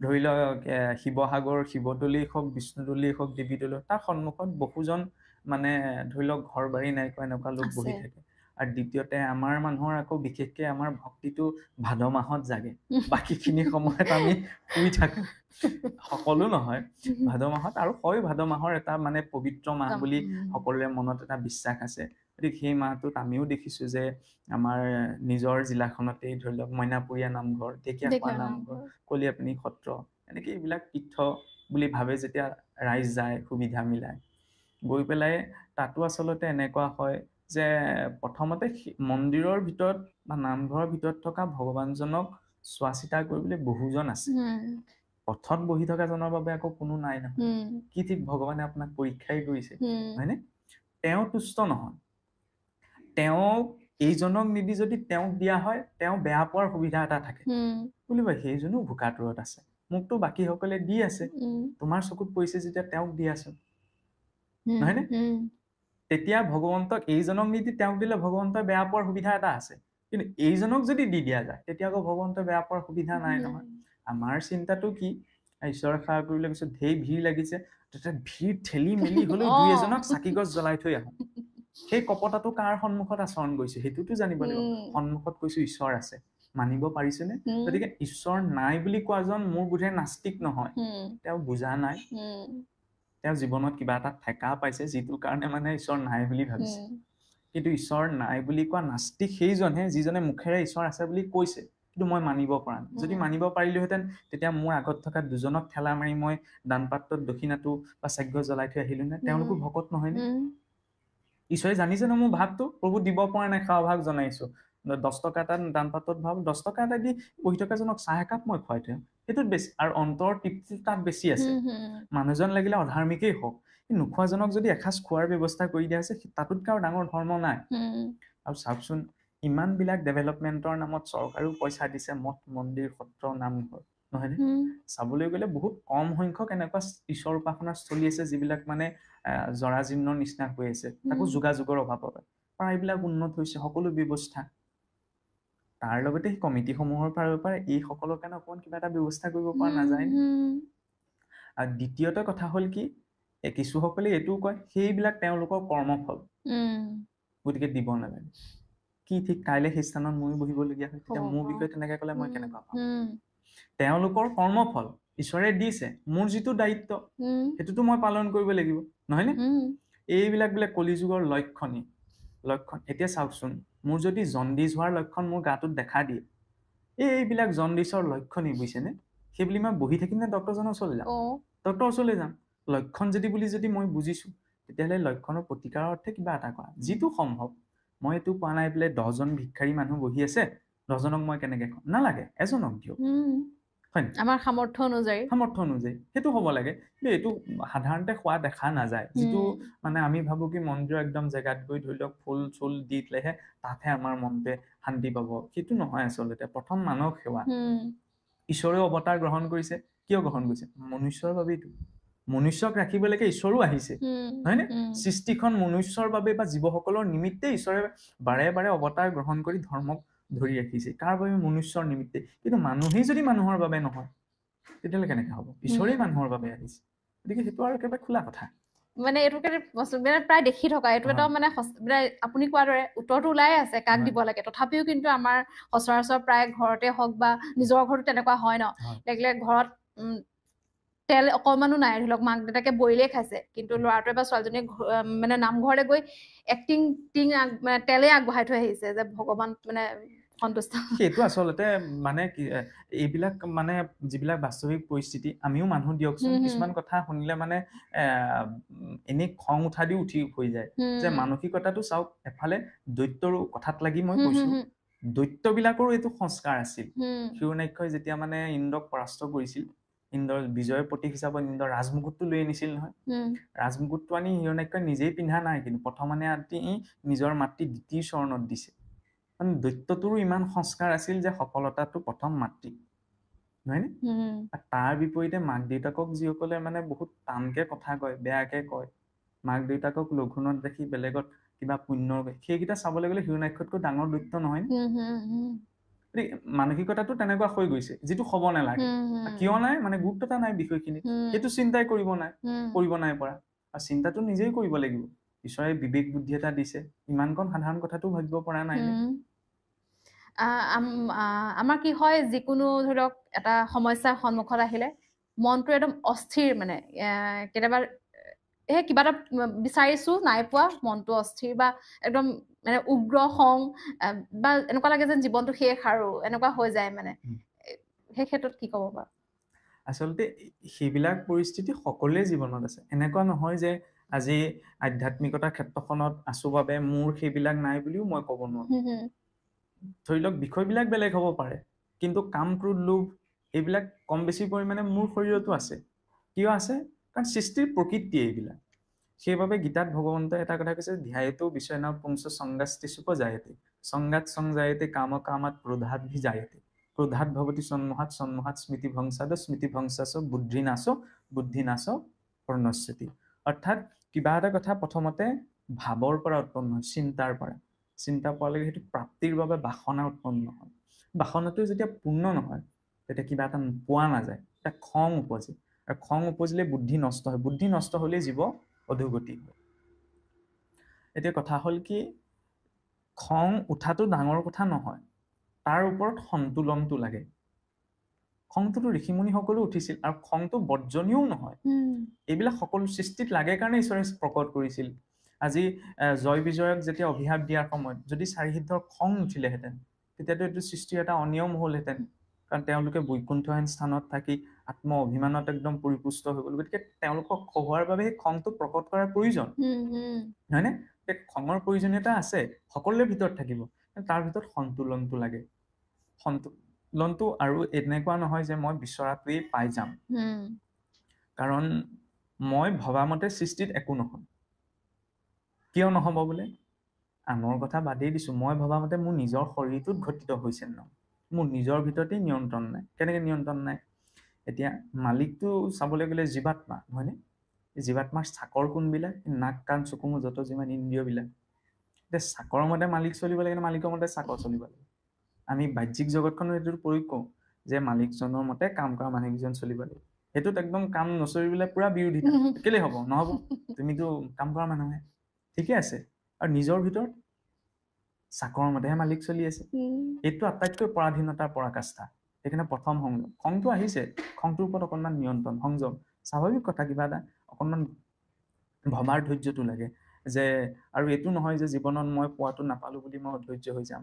কাৰণ এইটো নহয়, মই আজি পিন্ধিবলৈ ধৰি লওক মই ভাল চেণ্ডেল এযোৰ বিচাৰিছো, ভাল কাপোৰ এযোৰ বিচাৰিছো, মই পোৱা নাই, সেইটোত লৈ মই দুখ কৰাৰ প্ৰয়োজন নাই। কাৰণ কোনোবাইতো আপোনাৰ মই এই সাজকে পিন্ধিবলৈ পাইছো, কোনোবাই এই সাজোতো পোৱা নাই। চকুৰে মই চাই পেলাই এই আমুকটো হৈছে, মোৰ এইটো হোৱাহেঁতেন, মই যে চাবলৈ যে পাইছো। আৰু আমাৰ মানুহৰ এটা ডাঙৰ সমস্যা কি? আমি তুলনা কৰো। তুলনাটো এটা ভয়ংকৰ সমস্যা। এই আমুকৰ আমুক হ'ল, তোৰ কেলে নাই হোৱা, সেইটোক লৈ আমি বেছি দুখী হৈ যাওঁ ন? দুখী হৈ যায়। এতিয়া চাওকচোন, এক্সাম হলটোত অন্ততঃ মানে এক্সাম পেপাৰখন একেই হয়। মই ইটোৰ লগৰটোৰ পৰা চাই পেলাই লিখিলেও অন্ততঃ 5 মাৰ্ক এটা হ'লেও পাম। সকলোৰে লাইফৰ এক্সাম পেপাৰখন একেই নহয় নহয়, সকলোৰে চিটুৱেশ্যনবিলাক বেলেগ বেলেগ। মই আপোনাক দেখি আপোনাৰ জীৱনটো মানে বিশ্লেষণ কৰিব নোৱাৰো। আপোনাৰ জীৱনত কি হৈ আছে আপুনিহে জানে। গতিকে কাৰো সৈতে তুলনা কৰাৰ প্ৰয়োজন নাই। মোৰ সৈতে আপোনাৰ সৈতে মোৰ তুলনা কৰা, সকলোৰে উদ্দেশ্য বেলেগ, কৰ্ম বেলেগ, সংস্কাৰ বেলেগ, চিন্তা বেলেগ, নিজ নিজ ধাৰণাৰে তেওঁ আগবাঢ়ক। আৰু ক্ৰোধটোক নিয়ন্ত্ৰণৰ ক্ষেত্ৰত সেইকাৰণে ক্ৰোধ, কাম, ক্ৰোধ এইবিলাকৰ নিয়ন্ত্ৰণটো ক'ৰ পৰা আহিব? একেবাৰে সৰু কথা, জানেনে? আধ্যাত্মিকতাৰ ক্ষেত্ৰতো সদায় চাবলৈ গ'লে আমাৰ বহুত কিবা তত্ত্ব কথা আছে যেন লাগে, কিন্তু মূলতঃ মানুহৰ সংস্কাৰবিলাক কি খাইছে, কি কৈছে, কি কৰিছে, অন্ন, বাক্য, কৰ্ম, এই তিনিওটাৰ পৰাই আহে। এই তিনিওটা যিমানে শুদ্ধ সাত্বিক হ'ব, সিমানে সন্তুলনটো বৃদ্ধি পায়। আৰু যেনেকুৱা অন্ন হ'ব তেনেকুৱা মনৰ অনুসাৰীয়ে ধৰি লওক ভাৱবিলাক প্ৰকাশ পাব, নহয়নে? এজন ব্যক্তিয়ে যদি, মই খোলাকৈ কৈছো, বেছি তামসিক দ্ৰব্যই গ্ৰহণ কৰি আছে, গতিকে তেওঁক আৰু কথা বুজাই থাকিও লাভ নাই, কাৰণ উগ্ৰতাই প্ৰকাশ পাব। প্ৰকৃতিটোৱে তেনেকুৱা হৈছে। দিনটোত যদি 10টা বেয়া মাতেই কৈছে আৰু শাস্ত্ৰ কথা কৈ থাকক, ক্ৰিয়া নকৰে, কাৰণ বাক্যতেই সংস্কাৰটো নাই। কামত বেয়া কাম যদি কৰিছে, বেয়া কাম কৰিলে আকৌ ভাৱ নোপজে। সেইটো উদাহৰণ হৈছে স্বয়ং দুৰ্যোধন, দুঃশাসন, ৰাৱণ, কংস, এইবিলাকে ঈশ্বৰক দেখিছিল যদি তেওঁলোকৰ পৰিৱৰ্তন নহল। আমি যে কৈ আছো ঈশ্বৰৰ চৰণ দৰ্শন হলে একদম জীৱ মুক্তিৰ অধিকাৰী হয়, কৃষ্ণৰ মূৰৰ পৰা ভৰিলৈকেতো তেওঁলোকে দেখিছিল। কিয় পৰিৱৰ্তন? কৰ্মবিলাক অশুদ্ধ। যদি কৰ্মবিলাকত অধৰ্ম অশুদ্ধতাটো থাকে তেতিয়াহ'লে সেই ভাৱটো নাহে, ৰৈ যায়। কশিপুৱে যেতিয়া বাৰে প্ৰতি মানে প্ৰহ্লাদক শাস্তি দিয়াৰ পাছতো ঈশ্বৰে ৰক্ষা কৰিছিল, এইটো কথা বেলেগ যে কশিপু অভিশাপগ্ৰস্ত হৈ সেই অৱস্থা পাইছিল। কশিপুটো ভাবিব পাৰিলেহেঁতেন ইয়াক বাৰে প্ৰতি ইমান মাৰিবলৈ চাইছো, কিহে ৰক্ষা কৰিছে সি বাৰে প্ৰতি? ভাবিব পাৰিলে জানো? নোৱাৰিলে। তামসিক তমোগুণত সম্পূৰ্ণ পবিত্ৰ হৈ আছে। তেতিয়া সেইটো চেতনা নাহেই। গতিকে কাম, ক্ৰোধ, লোভ, মোহ এইবিলাক কম বেছি পৰিমাণে সকলোৰে শৰীৰত আছে। তাৰ মাজত সন্তুলনটো ৰক্ষা কৰিবলৈ অন্ন, বৰকে মাছ মহৰ কথা কোৱা নাই, ৰাইজে বেয়া পায় এইবিলাক কথা ক'লে, খোৱা নোখোৱা নিজৰ। খালি যদি আমি সন্তুলনটো জীৱনত বিচাৰিছো, অন্নত শুদ্ধতা, বাক্যত শুদ্ধতা, কৰ্মত শুদ্ধতা, যিমানে এই তিনিওটাত গুৰুত্বতা দিম। আৰু চাবলৈ গ'লে আমাৰ নিচিনা মানুহক মাতি ভাগৱত ব্যাখ্যা, ধৰ্ম আলোচনা শুনাৰ প্ৰয়োজনীয়তাই নাই। সকলো ছাত্ৰ আমি। এই তিনিওটা যদি ঠিক হয়, একো আপুনি বুজাৰ প্ৰয়োজন নাই। ঈশ্বৰ আছে ন, ঈশ্বৰে মাৰ্গদৰ্শন কৰি লৈ যাব। চাৰেণ্ডাৰটো কৰি দিলেই হ'ল। খালি চাৰেণ্ডাৰ আকৌ আমি কৰিব নোৱাৰো এই তিনিওটাত গাঁঠিকেইটা থকাৰ কাৰণে। প্ৰেক্টিকেল লাইফতেই হওক, ব্যৱহাৰিক জগতখনৰ আধ্যাত্মিক জীৱনতেই হওক, এই তিনিওটা বস্তু মই একদম জোৰ দি কৈছো। এই তিনিওটা বস্তুত যদি মানে গুৰুত্বতা থাকে তেতিয়াহ'লে বাকী সকলো যি বুজিব লাগে, যি কৰিব লাগে, সেইটো আন্তৰিকভাৱে তেওঁ আগবাঢ়ি গৈ থাকিব পাৰিব। যিহেতু আপুনি কৈছিলে মাছ মাংসৰ কথা ৰাইজে মানে বেয়া পাব বুলি, কি হয় আমিও সৰুৰ পৰাই দেখি আহিছো বা আমাৰ মাহঁতেও তেনেকেই দেখি আহিছে যে আমাৰ ঘৰত যেতিয়া মৃতকৰ শ্ৰাদ্ধই হওক বা যিকোনো ধৰি লওক এটা মানে ধৰ্মীয় অনুষ্ঠান এটা কৰা হয়, ভকতসকলক আমি যে নাম মানে শেষ হোৱাৰ পিছত যেতিয়া মানে অন্ন আগবঢ়াও, লগত কিন্তু মানে মাছ অকমান আগবঢ়াও, সেইটো কি কব? আচলতে সেইটো ক্ষেত্ৰত এনেকুৱা কথা যে চাওকচোন, আমি যেতিয়া, মই একদম খুহুতীয়াকে কৈছো দেই, মই শুদ্ধ ভকত হবগে পৰা নাই আৰু নোৱাৰো, কিন্তু আমি ভক্তি মাৰ্গটোত আছো যেতিয়া নিজকে ভক্ত বা ভকত বুলিয়ে কৈছো ন। আজি বিদ্যালয়লৈ ক্লাছটোত ছাত্ৰ এজনৰ যাবলৈ মন নাই, পঢ়িবলৈ অকণো মন নাই, হ'লেও ক্লাছটোলৈ গৈছে যেতিয়া তেওঁক ষ্টুডেণ্ট বুলিয়ে ভবা হ'ব ন, কাৰণ তেওঁ ষ্টুডেণ্ট হৈ লাগিলে মন নাথাকেগৈ। গতিকে আমি ইমান কৰিব পাৰিছো নোৱাৰিছো পিছ কথা, ভকতৰ ইউনিফৰ্মযোৰ পিন্ধিছো, ভকতৰ সংজ্ঞাটো লৈছো, ভকতৰ পৰিচয়টো লৈছো, সেইবুলি যদি ভকতে নকৰা কাম সোপা কৰি থাকো, ঈশ্বৰে বাৰু আপোনাক মোক শুদাই এৰিবনে? জয় বিজয়কেতো শুদাই নেৰিলে, বৈকুণ্ঠৰ পৰা সহায় দিলে।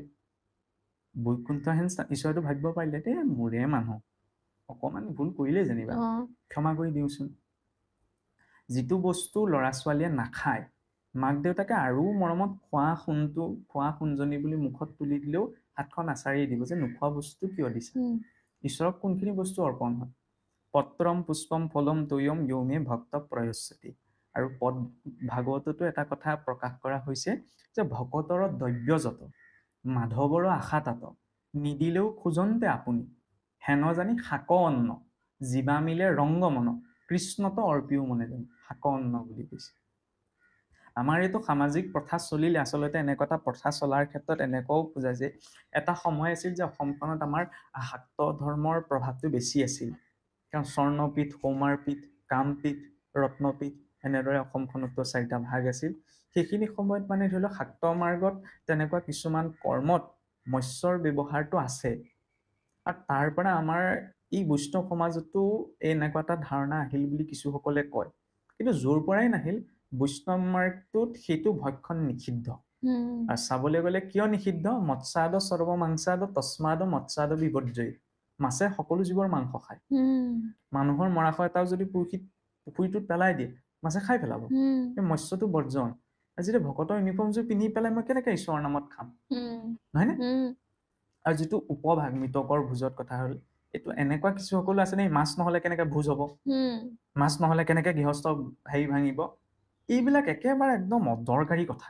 মই খোলাকৈ কৈছো, বহুতে হয়তো এইটো কথাৰ পৰা অসন্তুষ্ট হব, কিন্তু এইটো নহয় যে মই সমাজৰ ভাল লগা কথা এটা কম তেতিয়াহে মোক সমাজলৈ মাতিব।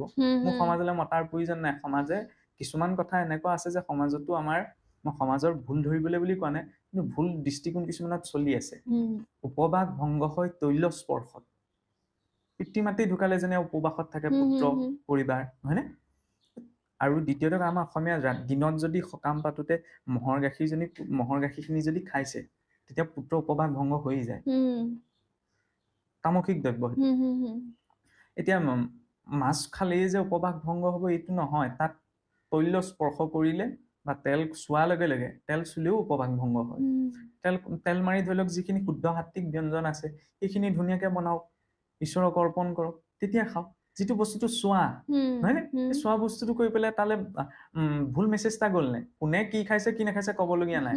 কিন্তু আমি ভক্তি মাৰ্গটোত থাকি, বৈষ্ণৱ মাৰ্গটোত থাকি ঈশ্বৰক অৰ্পণ নোহোৱা দ্ৰব্য এটা খাই আছো। সেইকাৰণে উত্তৰ ভাৰত দক্ষিণ ভাৰতত আমাৰ অসমৰ বহুসকল বৈষ্ণৱক নিন্দা কৰে। কেলে নিন্দা কৰে জানেনে? কাৰণ অসমৰ বৈষ্ণৱ বুলি ক'লে মাছ মাংস চব খায়। আমি সেই তেনেকুৱা পৰিস্থিতি মানে যোৱা বছৰে আপোনাৰ ঠিক জানুৱাৰী মাহত কাশী আৰু বৃন্দাবনলৈ গৈছিল। তেতিয়া তেওঁলোকৰ তাৰ আচাৰ্যসকলক কথা পাতোতে মানে কৈছিল যে অসমৰ বৈষ্ণৱসকলক মানে বৈষ্ণৱ সৈন্যহে আমাৰ সন্দেহ আছে। কিছু হ'ল বোলে মাছ মাংস চব খায়, ইভেন ব্ৰাহ্মণসকলেও খায়। গতিকে এইবিলাকতো নষ্ট হয়, ব্ৰাহ্মণত্ব নষ্ট হয়, বৈষ্ণৱত্ব নষ্ট হয়। তেতিয়া মানে কি ক'ব, মই মোৰ নিজৰ ব্যক্তিগত কথাতে পেলাইছো, ইমান মচুমাহটো মানে তামসিক বুলিয়ে ধৰা হয়। সেইকাৰণে মানে আমি যাওঁতে মানে লগত ধৰি লওক এই কুকাৰ এটা, চাউল, দাইল হিচাপত মচুৰ দালি লৈ গৈছো। আমি প্ৰথম জগন্নাথ পুৰীৰ পৰা গৈ পেলাই বৃন্দাবনত পালোগে। তাত মানে আমাৰ কি হ'ল, দালি শেষ হৈ থাকিল। তাৰপৰা দালি শেষ হৈ থাকোতে মই আৰু মোৰ শৈশৱত দোকানৰ পৰা মানে দালি আনিবলৈ গৈছে। তেতিয়া মচুৰ দাল বিচাৰিছে। তেতিয়া মানে আমালৈ চাইছে যে তাৰপৰা আপোনালোক বৈষ্ণৱ হোকৰ মচুৰ কি দাল খাতে हो? তেতিয়া কৈছে বোলে আমাৰ ইয়াততো মচুৰ দালি নাখায় যে আপোনালোক বৈষ্ণৱ হৈ পেলাই মচুৰ দালি খায়, কাৰণ এইটো তামসিক হয়।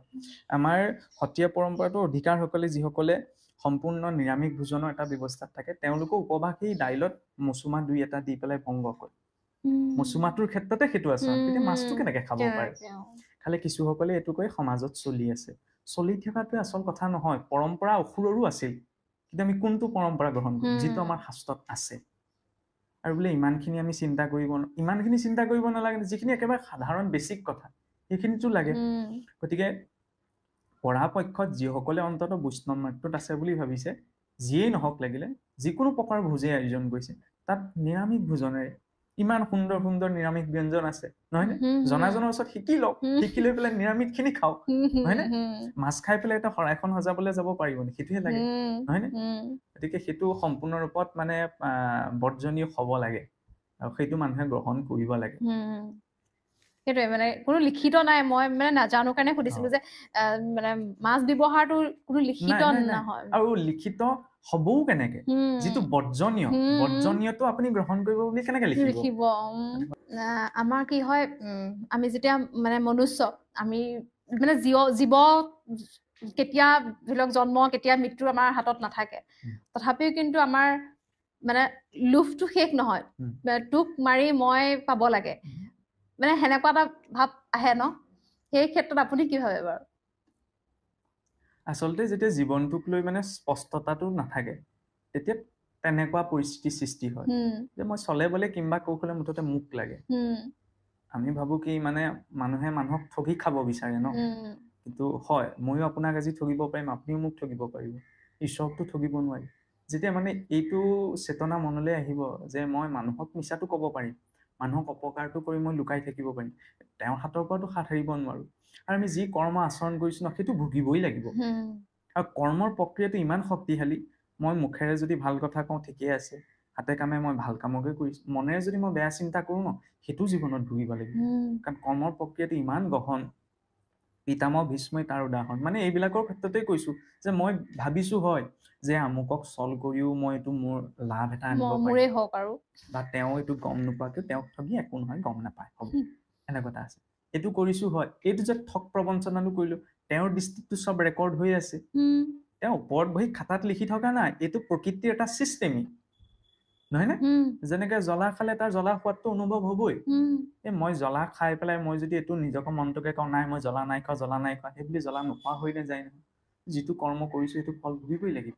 পিতামহ ভীষ্ময়ো যাত্ৰা পথত গৈ থাকোতে সাপ এডাল পাৰ হৈ যাওঁতে ধনুৰ আগে ধৰি কাঁইটীয়া গছ এজোপালৈ দিলে দলিয়াই। তাতে পৰি পেলাই সি ধৰফৰাই মৰিব লগা। সেইকাৰণে পিতামহ ভীষ্মৰ বোলে সৰসজ্ঞা। আন নালাগে মনুষ্য লোকত, এইখন আমি মৃত্যু লোক বুলি কওঁ ন, মৃত্যু লোকৰ এইটো ব্যৱস্থা। ভগৱান ৰামচন্দ্ৰই যেতিয়া মানে বালিক বধ কৰিছিল, পুত্ৰ অংগদ আছিল, অংগদক কথা দিছিল, এইবাৰ মই তোমাৰ পিতৃক বধ কৰিলে অহা অৱতাৰত তোমাৰ প্ৰহাৰৰ জৰিয়তে মই বৈকুণ্ঠ লৈ যাম। ভগৱান কৃষ্ণ ব্যাধ ৰূপত জন্ম, ব্যাধ ৰূপে অংগদৰ আৱিৰ্ভাৱ, হয়নে? সেই ব্যাধৰ সৰৰ জৰিয়তে ভগৱন্ত বৈকুণ্ঠৰ প্ৰয়াণ। কৰ্মৰ ব্যৱস্থাটো ঈশ্বৰেই দেখুৱাইছে, আমি কেনেকে হাত সাৰি যাম? যেতিয়া এইটো স্পষ্ট হ'ব যে ঈশ্বৰে দেখি আছে আৰু ঈশ্বৰো টেঙৰ, আধ্যাত্মিক মাৰ্গত এইটো আমি মানে বিশ্বাস কৰোঁ বা আমাৰ শাস্ত্ৰসমূহত আছে। বাঘ সিংহ এইবিলাক মানে হিংস্ৰ জন্তু ন, এই হিংস্ৰ জন্তুবিলাকৰ শৰীৰত মানে ঈশ্বৰে সাক্ষী ৰখা নাই, কিন্তু মনুষ্যৰ শৰীৰত ৰাখিছে। কাৰণ আমি মানুহবিলাক ইমান কপটীয়া, আমি মুখেৰে মিছা নকওঁ, জিভাৰেও মিছা কথা কওঁ, চকুৰেও মিছা কথা কওঁ, ভৰিয়েও মিছা কথা কওঁ। আজি মই খাব নলগীয়া কিবা এটা খালো নহয়, মই সমাজত নাই খোৱা বুলি খালো বুলি নকওঁ, নাই খোৱা বুলিয়ে কওঁ। সেইকাৰণে ঈশ্বৰে বোলে প্ৰতিটো ইন্দ্ৰিয়ত একোজন মানে দেৱতা শক্তি ৰাখিছে। যেনেকে কৰ্ণত দিগগণ বুলি কোৱা হয়, নাসিকাত অশ্বিনী কুমাৰ, নেত্ৰত আদিত্য, জিভাত বৰুণ, বাক্যত অগ্নি, পদত বিষ্ণু, হস্তত ইন্দ্ৰ, বুদ্ধিত বাসুদেৱ, মনত চন্দ্ৰ।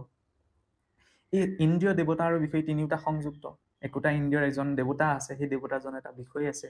গতিকে মই কি আচৰণ কৰিছো সেইটো জীৱনত ভুগিব লাগিব। আৰু পদাৰ্থ বিজ্ঞানতে নিশ্চয় ধৰি লওক ক্লাছ 9 মানত আমাৰ ল'ৰা ছোৱালীয়ে পঢ়িবলৈ পায় নিউটনৰ গতিসূত্ৰ। তাৰ তৃতীয় সূত্ৰটো আপোনাৰ প্ৰতিটো ক্ৰিয়াৰে সমান আৰু বিপৰীতমুখী প্ৰতিক্ৰিয়া থাকে।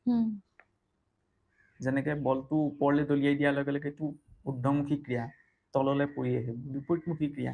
ব্ৰেকডাল মাৰিছে আপোনাৰ আগলৈ, হাউলি গৈছে পাছলৈ, সমান আৰু বিপৰীত। এইটো মনুষ্য জীৱনতো প্ৰযোজ্য। মই আজি কিবা এটা বেয়া কৰিলে সেইটো মই জীৱনত পাম। এইটো নহয় যে মই মুখত শৰাইখন দি দিলো আৰু মোৰ দুখটো খণ্ডন হৈ যাব। সেইটো সামাজিক ক্ষমাহে, প্ৰকৃতিয়ে ক্ষমা নকৰে। যিটো মই আচৰণ কৰিলো, কাৰণ নাজানি পেলাই কেঁচুৱাটোৱে যদি জুইকুৰা হাতখন দি দিয়ে পুৰিবই। মই আজি আন্ধাৰত নেদেখি পেলাই মানুহ এজনক যদি অস্ত্ৰাঘাত কৰি দিওঁ, আইন এজনে মোক ক্ষমা কৰি দিব, এই নাজানি মাৰিলে শপতি, দণ্ড ভুগিবই লাগিব। প্ৰকৃতিৰ ব্যৱস্থাটো তেনেকুৱা। লাগিলে যিয়েই নহওক, দেৱী দেৱতাসকলো সহিব লগা হৈছে নিজৰ কৰ্মবশত। আমিতো সাধাৰণ মনুষ্য। সেইকাৰণে মানে কি কৰা হৈছে, কি কোৱা হৈছে, সেইটো স্পষ্টতাটো লাগে। এই স্পষ্টতাটো আহি পেলাই মানে তেওঁক বেলেগকৈ বুজাবগৈ নালাগে যে এইটো নকৰিবা, এইটো নাভাবিবা। কিন্তু আমাৰ কি হয়, এই হ'ব মানে পালেই হ'ল, খাই জীয়াই থাকিলেই হ'ল। খায়ে জীয়াই থাকা, কিন্তু বিচাৰ কৰিলে চেতনা এটা দিছে নহয়, সেই চিন্তাটো লাগিব। কিন্তু মানে আমি সেই কথাটো ইগনৰ কৰিবলৈ বিচাৰোঁ, এই ইমানবিলাক কথা জানিলে মানে বিপদ হ'ব। আৰু আমি ভাবি থাকো কি মানে নাজানিলে আমি দুখটোৰ পৰা হাত সাৰিব পাৰিম, নাজানি কৰিছো, কিন্তু সেইটো নহয়। মানে আপোনাৰ দৃষ্টিত মানুহৰ জীৱনটোক আপুনি কেনেদৰে লয়, মানে কি বুলি ভাবে আমাৰ জীৱনটোক?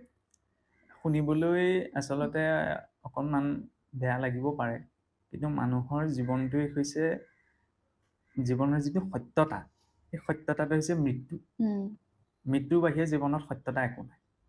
কাৰণ আৰু মৃত্যু বুলি কোৱাৰ লগে লগে প্ৰথমতে মানে এনেকুৱা লাগিব পাৰে, জীৱন জীয়াই থাকিব বিচাৰিছে, থাকিব বিচাৰিছে, এইজনে আকৌ মৃত্যু বুলি কৈছে, মনটো বেয়া লগাই দিলে। সেইটো নহয় আচলতে।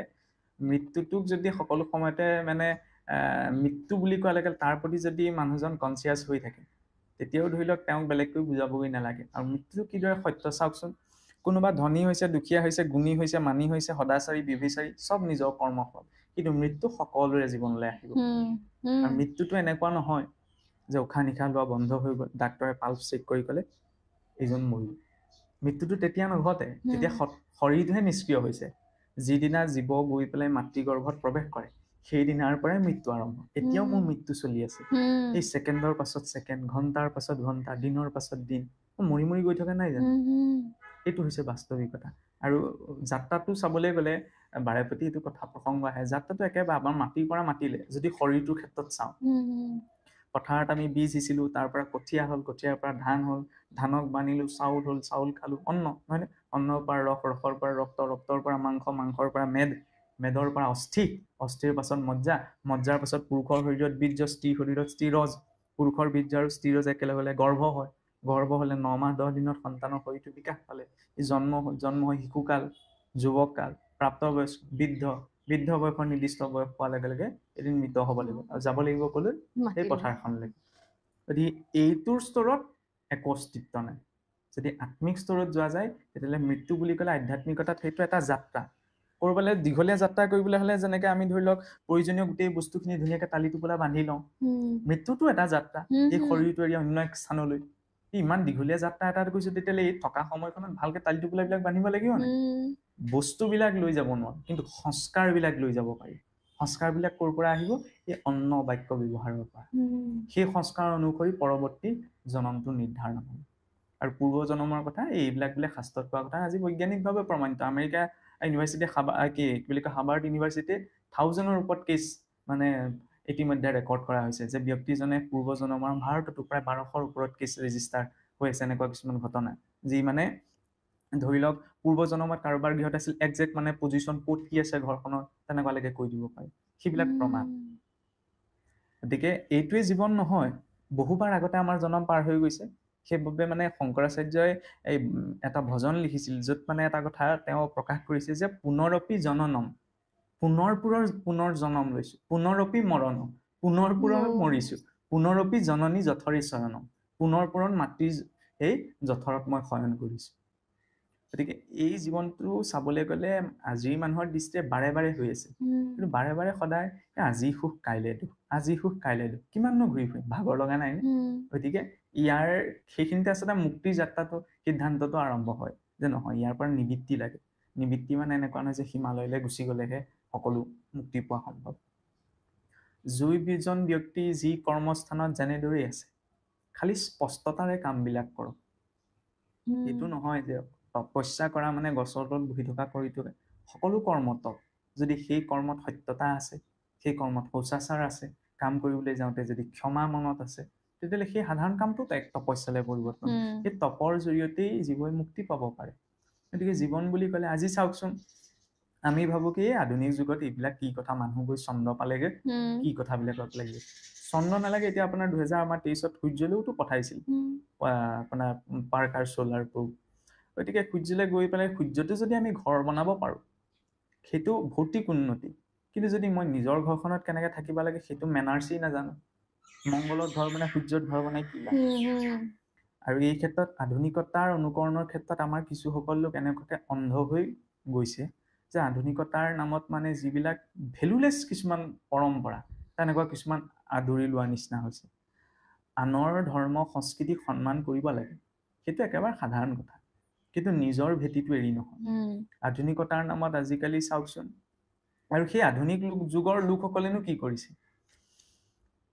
যেতিয়া মানে আমেৰিকাত 1945 চনত প্ৰথম মানে এটম বোমৰ পৰীক্ষা কৰা হৈছিল হিৰোশ্বিমাত পেলোৱাৰ আগত তাৰ মানে প্ৰধান বিজ্ঞানী আছিল জুলিয়াছ ৰবাৰ্ট অপেনহাইমাৰ খ্ৰীষ্টান মানুহ যেতিয়া মানে প্ৰথম পৰীক্ষা কৰিছে যিটো মানে ডাঙৰ বিস্ফোৰণ হৈছে বিস্ফোৰণটো খোৱাৰ লগে লগে তেওঁৰ পটককে মনত পৰিছে গীতাৰ ভগৱানৰ বিশ্বৰূপ দৰ্শনৰ ৰূপটোৰ কথা তেতিয়া তেওঁ মুখৰ পৰা গীতাৰ শ্লোক ওলাইছে 7 সাগৰ 13 নদীৰ পাৰৰ এজন বিজ্ঞানীৰ মুখৰ পৰা বোমটো ফুটোতে গীতাৰ বিশ্বৰূপ দৰ্শনলে মনত পৰিছে আমাৰ এতিয়া শুবলৈ যাওঁতে ঈশ্বৰলৈ মনত পৰে নপৰে সেইটোহে লাগে আজি চাওকচোন আৰু চিন্তাধাৰাবিলাকো এনেকুৱা হৈছে এই আজি অলপ দিনৰ আগত খুব ছ'চিয়েল মিডিয়াত ওলাই আছিল সুনিতা উইলিয়ামছ 9 মাহ দিন মহাকাশত থাকি আহিলে আমাৰ ইয়াত বহুত একদম এইটো সাংঘাতিক নিউজ মাহেকীয়াৰ কথালৈকে ওলাইছিলে এই যে এতিয়া সেই চাওকচোন কোনটো কথা ফোকাছ হ'ব লাগে আৰু কোনটো কথা ফোকাছ কৰিছে এই কি বুলি কয় তাত তেওঁ যাওঁতে তেওঁৰ বেগত বোলে গণেশৰ মূৰ্তি আৰু ভগৱত গীতা এভাগ আছে সেইটো হেডলাইন হৈ পৰিল আমাৰ মানুহে সেইকাৰণেহে গীতা ভাগ পঢ়িবলৈ যাব যে সুনিতা উইলিয়ামছৰ বেগত গীতা ভাগ ওলালে মানে কথাটো এনেকুৱা মোৰ ঘৰৰ পিয়ালিতে ধৰি লওক ব্ৰাহ্মী শাক গজি আছে নহয় মই বুটলি নি নাখাওঁ বাহিৰৰ কোম্পানী এটাই চেপি পেলাই বটল এটাত ভৰাই যেতিয়া ব্ৰেণ্ডেড হিচাপত মানে বিক্ৰী কৰিব তেতিয়া আকৌ মই বটলে খাম যিখিনি ধৰ্ম সংস্কৃতি জ্ঞান নিদৰ্শন আমাক পূৰ্বপুৰুষলে দি থৈ গৈছে সেইখিনি গ্ৰহণ কৰা 31 ডিচেম্বৰ দিনা গোটেই ৰাতিটো সাৰ পাই থাকিব পাৰে মাঘ বিহুৰ দিনা আকৌ সেইবুলি মেজি জ্বলাবলৈ নাযায় নহয় সকলোকে কোৱা নাই সেইবিলাকতো সাধাৰণ পৰিস্থিতি আপুনি চাবচোন আগতে আমাৰ ল'ৰা ছোৱালীক আগতে মানে কি আজিৰ পৰা ধৰি লওক 30-40 বছৰ আগতে ঘৰখনতে ধৰি লওক আমাৰ নীতি পৰম্পৰা ৰামায়ণ মহাভাৰত এইবিলাকৰ কাহিনী কোৱা হৈছিল ধৰি লওক মাহেকত বোলে কিটা পক্ষ থাকে বছৰেকত কিটা অয়ন থাকে এইবিলাক বহুত সাইন্টিফিক কথা এইবিলাক কথা শিকোৱা হৈছিল আজিকালি ল'ৰা ছোৱালী সোধকচোন নোৱাৰে ক'ব আমি ভাবিছো কি আমাৰ মানে ধ্বংস আমাৰ অপকাৰ বাহিৰৰ লোকসকলেহে কৰিছিল, নাই কৰা। আমাৰ নিজৰ মাজতে চৰ্চা নাইকিয়া হ'ল। আনুষ্ঠানিক ৰূপত আমি ঢেৰ চৰ্চা কৰিছো, কিন্তু বেছিক লেভেলত আমাৰ বেছটো নাই কোনোবাখিনি। সেইটোত গুৰুত্বতা দিব লাগিব। আৰু এই গুৰুত্বতা দিবলৈ ডাঙৰ বোলে আন্দোলন সৃষ্টি কৰিবলৈ প্ৰয়োজন নাই। নিজৰ নিজৰ জেগাত যদি নিজেই ব্যক্তিজন অকণমান কনচিয়াছ হয়, তেতিয়া সাংঘাতিক কিবা এটা কৰাৰ প্ৰয়োজন নাই নহয়। আৰু সেই কনচিয়াছটো যদি আহি যায়, কনচিয়াছনেছটো যদি সেইটো লেভেলত সৰু সৰু কথাবিলাকত আহি যায়, তেতিয়া আমি ইমানবিলাক ডাঙৰ ডাঙৰ অনুষ্ঠান পতাৰ প্ৰয়োজন নাই। অনুষ্ঠান পাতি যদি ধৰি লওক আজি মোৰ গাঁওখনতেই ডাঙৰকৈ অনুষ্ঠান এটা পতা হৈছে, আঁতৰৰ পৰা মানুহ আহিছে, কিন্তু কেইঘৰমান নাই অহা, বোলে কেলে? এইটো ফৈদটো বেলেগ, সাৰ্থকতাটো কি থাকিল? গতিকে তেনেকুৱা কিছুমান যে হৈছে, তাৰ মূলতে এই চিন্তাধাৰাবিলাকৰ অভাৱৰ। সেইকাৰণে নিজৰ দিশখিনি যিমান ধৰে পোৱা যায়, আজিকালি ইণ্টাৰনেটৰ যুগ, হয়নে? আমাৰ অসমত আকৌ কোনোবাই, মই খোলাকৈ কৈছোঁ আৰু, গৈ পেলাই কোনোবাই পিকনিক খাবলৈ গৈ যদি বমি কৰা ভিডিঅ'টো বনায়ো যদি দিয়ে, সেইটোও চাব। কিন্তু এইবিলাক দিশ আজিকালি আকৌ নিউজ চেনেলবিলাকত নেদেখুৱায়। মই দুখী বুলি ক'বলৈ যোৱা নাই, কিন্তু ধৰি লওক যিবিলাক দেখুৱাব লাগে, যিবিলাক কথাই মানুহৰ মনটো বেছি পজিটিভ কৰে, বাহিৰৰ নিউজ পেপাৰবিলাকত চালে ধৰি লওক কোনোবা এজনে খেতি কৰি সফলতা এটা পাইছে। মই এই কথাটো পঢ়িছিলোঁহে, এইটো বোধ হয় মানে APJ আব্দুল কালামৰ টাৰ্ণিং পইণ্টছ কিতাপখনতে পাইছিলোঁ। নিউজিলেণ্ডৰ মানে খেতিয়ক এজনে খেতি কৰি মানে সেই বছৰটোৰ যথেষ্ট মানে সফল ভাৱত খেতিটো কৰিব বোলে। নিউজ পেপাৰখনত সেইটোৱে হেডলাইন আহিছে। আমাৰ অহাহেঁতেন একেবাৰে বেক চাইডত সৰুকে অকণমান আৰু দুটামান কথা আহিলে। সেইটোৱে মানুহক পজিটিভ কৰি দিয়ে। কাৰণ পজিটিভ দেখিলেহে পজিটিভ ভাবিব, নহয় জানো? পজিটিভ ক'লেহে মানুহে পজিটিভ চিন্তা কৰিব। কিন্তু যিমানে পজিটিভ, আৰু পজিটিভ নিগেটিভ দুইটা আছে, দৈবিক সম্পদ আকৰিক সম্পদ দুইটাৰ ভিতৰতে আছে। এতিয়া কোনটো ৱেট নিজকে লৈ যাওঁ সেইটো নিজৰ ওপৰত ডিপেণ্ড কৰে। আৰু তাৰ পৰাই মানে জীৱনৰ কোৱালিটিটো নিৰ্ভৰ মানে প্ৰকাশ পায়। ইয়াতো ভাৱ ততো ভৱতি, যেনেধৰণৰ ভাৱ থাকে তেনেকুৱা ধৰণৰ মানে প্ৰকাশ বা ধৰি লওক তেনেকুৱা ধৰণৰ ফলবিলাকে আমাৰ জীৱনত প্ৰতিফলন ঘটিব। জীৱনটোৰ প্ৰতি যদি মিঠা ভাৱ থাকে, জীৱনটোৱে আমাক মিঠা দিব, টেঙা থাকিলে টেঙা দিব। বৰ্তমান সময়ত আধ্যাত্মিকতাৰ প্ৰয়োজন কিমান আছে বুলি ভাবে? আচলতে আধ্যাত্মিকতা বৰ্তমান সময়ত বুলি সৃষ্টিৰ আদিৰে পৰা এইটো প্ৰয়োজন চলি আহিছে। মানে সুবিধাটো সকলো আছে, আৰু প্ৰয়োজনীয়তা অনুভৱ কোনখিনিত হৈছে? সৰু এটা উদাহৰণ, এই মোবাইলবিলাকৰ আটাইতকৈ মানে আইফোনটোৱে দামী কোম্পানী নহয়, তাতকৈ বেছি আছে যদিও নাজানো বাৰু, নিশ্চয়কৈ আইফোনেই হ'ব লাগে। লেপটপেই হওক বা মোবাইল ক্ষেত্ৰতেই হওক, আইফোন বিশ্বৰ আটাইতকৈ দামী কোম্পানী। এই দামী কোম্পানীৰ মালিক ষ্টিভ জবছ। তেওঁ ঢুকাই গ'লত তেতিয়া তেওঁৰ পত্নী লৰেনা পাৱেল তেওঁৰ স্বত্বাধিকাৰী হ'ল। গোটেই বিশ্বৰ আটাইতকৈ নামী দামী মোবাইল লেপটপ কোম্পানীটোৰ মালিক সেইগৰাকী ব্যক্তিৰ তেতিয়াহ'লে আপুনি কিবা অভাৱ আছে বুলি আপুনি ভাবিব পাৰিবনে? নোৱাৰে। সেইগৰাকী মহিলাই মনৰ শান্তি বিচাৰি পেলাই ভাৰতলৈ আহিছে। ভাৰতলৈ আহি গংগাত স্নান কৰিছে, হিন্দু ধৰ্মগুৰুৰ ওচৰত মন্ত্ৰ দীক্ষা লৈছে। তেতিয়াহ'লে কি পোৱা নাছিল, যাৰ বাবে তেওঁ ইয়ালৈ সেইখন কৰিব লগা হয়? আপোনাৰ আলফ্ৰেড ফৰ্ড কোম্পানীৰ মালিক, তেওঁ হেনৰী ফৰ্ডৰ পৰিণাতি, যিজনে মানে প্ৰথম চাৰিচকীয়া গাড়ী বনাইছিল। হেনৰী ফৰ্ডৰ পৰিণাতি ফৰ্ড কোম্পানীৰ মালিক আলফ্ৰেড ফৰ্ড। তেওঁতো সেই বিলিয়ন ট্ৰিলিয়ন টকীয়া কোম্পানী এৰি থৈ ভাৰতত নিবাসী হৈ এতিয়া হিন্দু ধৰ্মত দীক্ষিত হৈ নাম ল'লে কি অম্বৰীশ দাস। গীতা আৰু ভাগৱতৰ জ্ঞান প্ৰসাৰৰ বাবে নিজকে নিয়োগ কৰিছে। আপোনাৰ ৱেষ্ট বেংগলৰ মায়াপুৰত বিশ্বৰ প্ৰথমটো বৈদিক মিউজিয়ামৰ বাবে 1000 কোটি টকা দিছে তাত নিবাস কৰি পেলাই। আমিতো কোৱাগে নাই ইমানখিনি নিজৰ অৰ্জন কৰা যিখিনি আছে চব ধৰ্মৰ নামত লগাই দিয়ে, এইটো নহয়। সেইসকল ব্যক্তিৰ জীৱনত তেতিয়াহ'লে ইমানখিনি পোৱাৰ পাছতো এনেকুৱা কি নোপোৱা হৈ থাকিলে যে আকৌ এই আধ্যাত্মিকতালৈ ঘূৰি আহিছে? আমাৰ মানুহে কি ভাবি থাকে, নহয় নামি দামী ধৰি লওক সুবিধা গোটাই লোৱাতে আৰু এইটো জীৱন, টকা থাকিলে মানে চব সকলো। সেইটো নহয়, তেওঁলোকে চব টেষ্ট ল'লেগে আৰু চব টেষ্ট লৈ পেলাই যেতিয়া গম পালে যে এইবিলাকে কাম নিদিব, এতিয়া আহিছে। আমাৰ মানুহখিনি যে পোৱা নাই, সেইকাৰণে ভাবি আছে কি এইবিলাক পোৱাতেই জীৱন। সেইটো নহয়। গতিকে যিসকলে আনৰ পৰা যে শিকিব লাগে সেইখিনিত, যিসকলে অলৰেডি মানে সেইটো এক্সপিৰিয়েঞ্চ কৰিছে, তেওঁলোকৰ এক্সপিৰিয়েঞ্চৰ পৰা নিজৰ জীৱনলৈ সেইটো টানা। সুবিধা লাগিব, সুবিধা, এইটো কোৱা নাই যে ঈশ্বৰ পাবলৈ, ঈশ্বৰক জানিবলৈ, ভক্তি কৰিবলৈ সংসাৰৰ গোটেই সা সুবিধাবিলাক এৰি দিব লাগিব, এইটো নহয়। সংযমী হৈ, যেনেকে ভোক লাগিলে কাৰণে মই খাইছো, কোনো আপত্তি নাই, ভাল লাগিছে কাৰণে খাই আছো, সেইটো একো পেটৰ বেমাৰ সৃষ্টি কৰিব নাই। সেইকাৰণে সংযম আৰু সন্তুলন বৰ প্ৰয়োজন। গতিকে প্ৰয়োজনীয়তাটো বিশেষকৈ এতিয়াই চাওকচোন, আমি কথা ক'বলৈ মানে বেয়া এই কাৰণেই লাগে, এই এতিয়া যে আপোনাৰ আজি কেইদিনমানৰ আগতে হোলী পাৰ হৈ গ'ল, গুৱাহাটীতে বোলে 800 কোটি টকাৰ সুৰা বিক্ৰী হৈছে। এইটো চাবলৈ গ'লে কি বাহিৰৰ মানুহে ব্ৰিটিছে আহি এইসোপা খালেহি নি, হয়নে? পাকিস্তানীয়ে আহি পেলাই এইসোপা খালেহি নি? তাত আমাৰ মানুহ নাই নি? আৰু ডিষ্ট্ৰিক্টে চাবলৈ গ'লেতো কিমান সংখ্যা ল'ব ঠিকেই নাই। সমস্যা এইখিনি, গোটেই টাউনখন আপুনি ঘূৰক, কিতাপৰ দোকান এখনো নাপাব পাৰে, মদৰ দোকানটো চবতে আছে। বহুতে বেয়া পাব, কিন্তু স্পষ্ট হৈ মানসিকতাটো এনেকুৱা হৈ গৈছে। কেঁচুৱা ল'ৰাটোও আপোনাৰ বুজিছেনে, বগাই বগাইতো সি খোজকেইটা পোন কৰিব বিচাৰে। কোনোবা এজন শিক্ষিত হৈ যদি খোজ বেকা হোৱা কিবা এটা খাইছে, ধৰ্ম হৈছে অধৰ্ম হৈছে 5 কথা, মানুহৰ ওপৰত চিন্তাটো থাকিল নে? হয়নে? কেঁচুৱা ল'ৰাটোও যেনে তেনে থুকাথুকি মাতেৰে মানে মা বুলি ক'ব বিচাৰিছে, মানে স্পষ্টকৈ উচ্চাৰণ কৰিব বিচাৰিছে। এইজনে ডাঙৰ হৈ গৈ জিভা পাক হোৱা কিবা এটা খাইছে, মানুহৰ ওপৰত চিন্তাটো কি থাকিল? ধৰ্ম হৈছে অধৰ্ম হৈছে 20 কথা। সি সাধাৰণ কথাটো চিন্তা কৰিব, আমাৰ নিচিনা ল'ৰা ছোৱালী মদ খাই উৎপাত কৰি ঘূৰি ফুৰিছে, হয় নহয়? এইবিলাকতো সমস্যা। আগতে অসুৰৰ ল'ৰা ছোৱালীবিলাকো ইমান উৎপাত কৰা নাছিল, এতিয়া আমাৰ মানুহৰ গীটাৰ মাজত কেনেকুৱা অভাৱ ঘটিল, কিয় প্ৰয়োজন হৈছে? কাৰণ কোনোবাখিনিত আমাৰ সংস্কাৰ নাইকিয়া হৈছে। আৰু দ্বিতীয়তে ঘৰখনৰ পৰিৱেশ লৈও বহুতখিনি কথা আছে, নহয় জানো? ঘৰখনত কেনেকুৱা পৰিৱেশ এটা পাইছে, সেইটোও সংস্কাৰৰ নাত বহুতখিনি প্ৰভাৱ পেলায়। আৰু দ্বিতীয়তে পূৰ্বজন্মৰ সংস্কাৰো লাগিব, তাত ইন্ধন যোগাই বৰ্তমানৰ আচাৰ আচৰণ বিধিখিনি। সেইকাৰণে এটা মানে ধৰি লওক পুৱা গধূলা, আগতে চাওকচোন, আগতে মানে কি বাৰে প্ৰতি এইটো কথাই আহিব, আজিৰ পৰা 15-30 বছৰ আগতে সকলো ল'ৰা ছোৱালী আমাৰ অসমীয়া মানুহবিলাকৰ ঘৰত দবা কোব মাৰিল মাত্ৰ চব ল'ৰা ছোৱালী সোমাই গোঁসাই ঘৰত প্ৰাৰ্থনা কৰিছে। আজিকালি কৰে নে? সকলোৱে গৃহস্থিতি ব্যৱস্থা নাই, পাৰিলে তিনিআলি মূৰলৈ ওলাইহে যাব, দবা মাৰিছে ওলাই যাব। থকা কেইজন অন্তত ঈশ্বৰ উপাসনা কৰে, তাৰ পৰা এটা পৰিৱেশ পায়, নহয়নে? সেইটো মুখৰ পৰা অন্তত কৃষ্ণ বা ৰাম বুলি ওলাব, যি নাই পোৱা। আৰু দ্বিতীয়তে ল'ৰা ছোৱালীক ক'বলৈ পিতৃ মাতৃ কিছুসকলে নিজেওতো কৰিব লাগিব, সেইকণহে কৰিব লাগে, তাততো সাংঘাতিক একো কৰিব নালাগে। অন্নপ্ৰাশন পাতিছে, পাতি পেলাই আমি কৈছো সৰু ল'ৰা ছোৱালীক বেয়াকে ক'ব নাপায় দেই, একো নকবি দেই, গোঁসাই আছে, গোঁসাই মুখত কি দিছো? মাছ মঙহৰ জোল, পঞ্চামৃত দিব লাগে, তাৰ পৰা সংস্কাৰ আহিব। মাত নুফুটুৰে ৰাম বুলি ক'বলৈ শিকাইছেগে কি বেয়া মাত?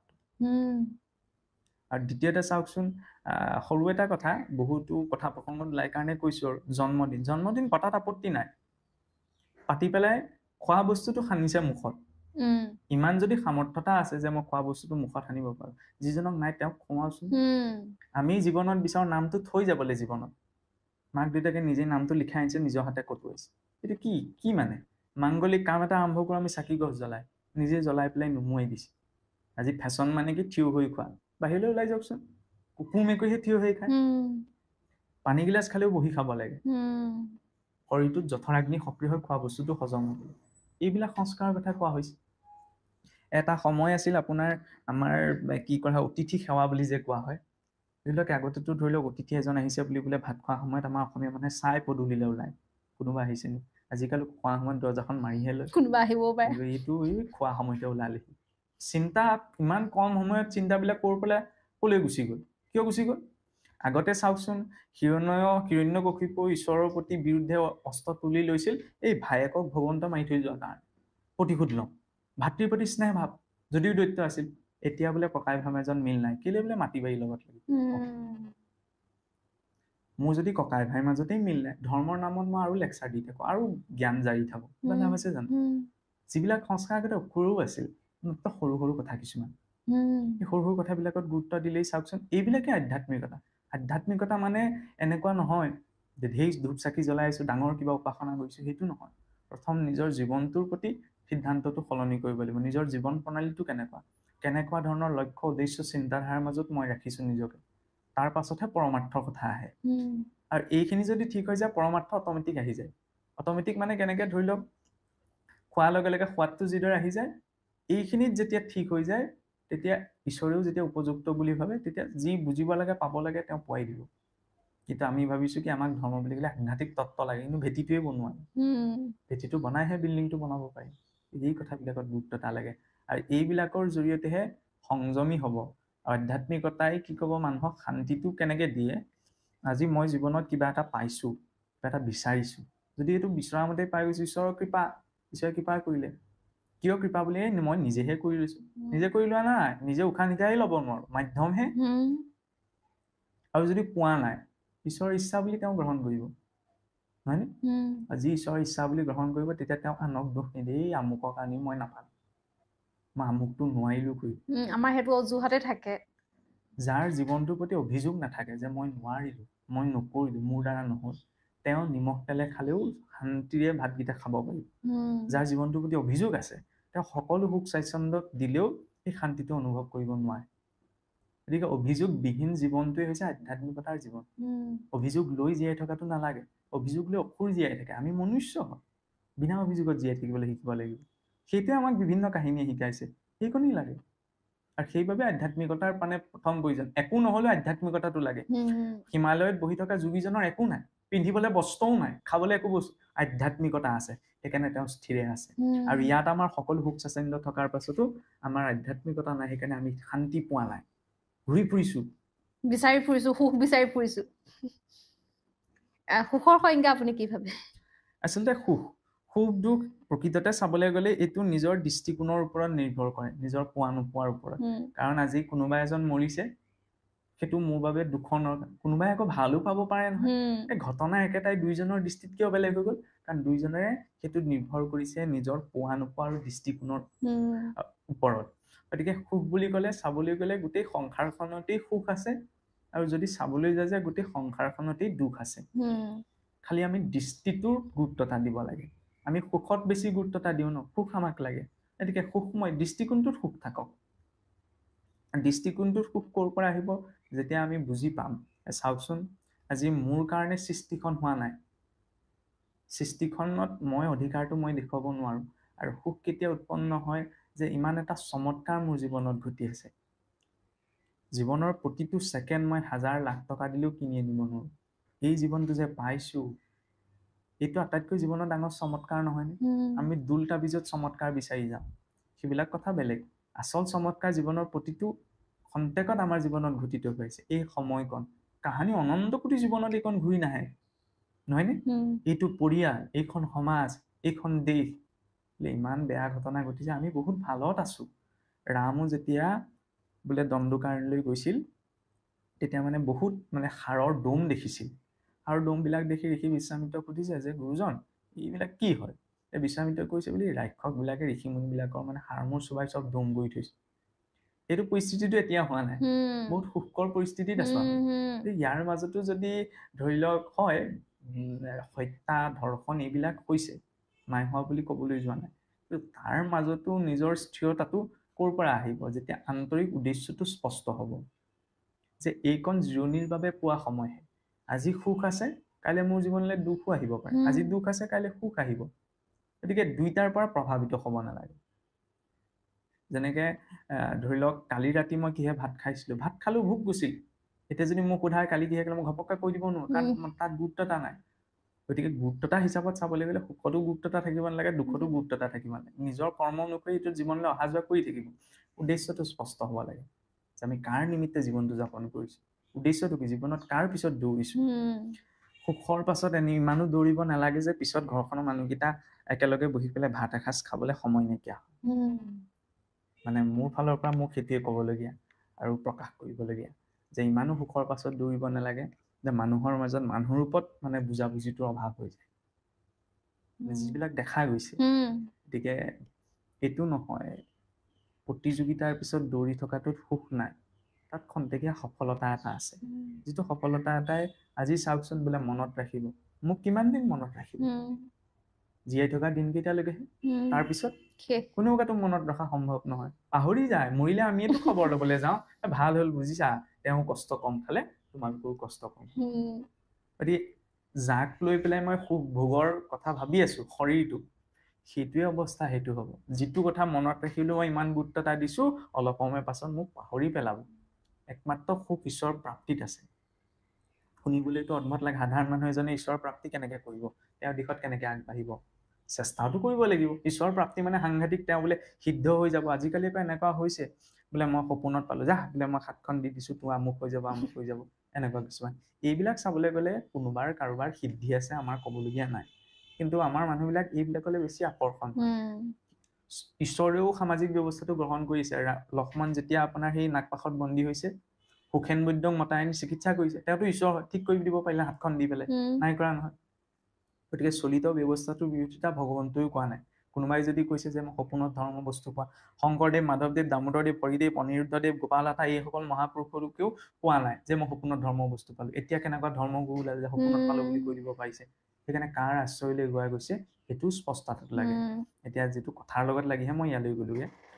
সুখ বুলি ক'লে জীৱনত যি পোৱা গৈছে তাতে তৃপ্ত থাকিবলৈ শিকিব লাগে। তাৰ অৰ্থ এইটো কোৱা হোৱা নাই যে আজি মানুহ এজন দুখীয়া ঘৰত, যিটো তথাকথিত বুলি ক'লে আমি দুখীয়া বুলি কওঁ, দুখীয়া ঘৰত জন্ম হৈছে, তেওঁ কি তাতেই তৃপ্তি থাকিব নে?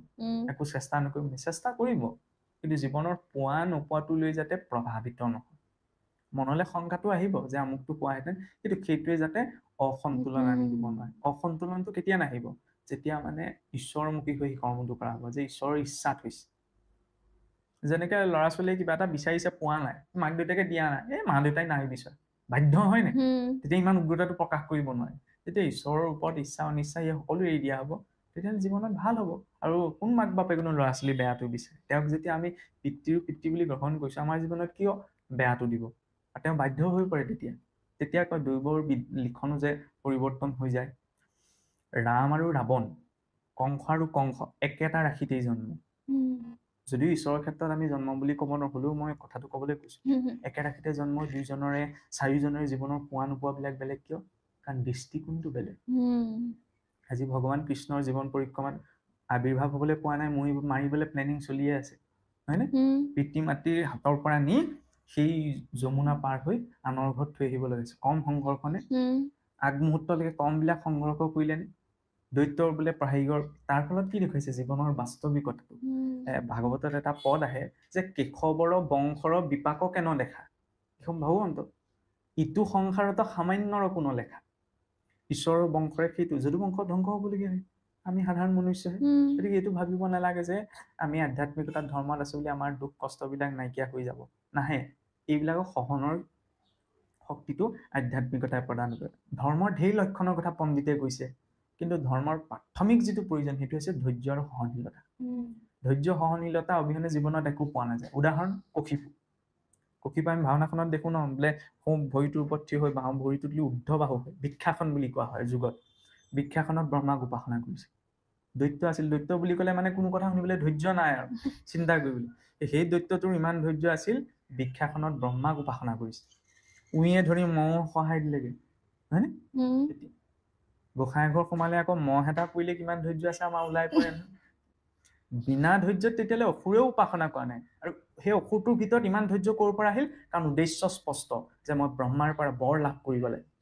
গতিকে জীৱনত যেতিয়া উদ্দেশ্য যে কৰিব লগাখিনি কৰিছো, কিন্তু মোৰ মূল উদ্দেশ্য হৈছে ঈশ্বৰক প্ৰাপ্তি, এইটো স্পষ্ট হলে ধৈৰ্য স্বভাৱতেই গুচি আহিব। কিন্তু যদি উদ্দেশ্যটো স্পষ্ট নহয়, তেতিয়াহ'লে প্ৰভাৱত থাকিব পোৱা নোপোৱা এইবিলাকৰ পৰা।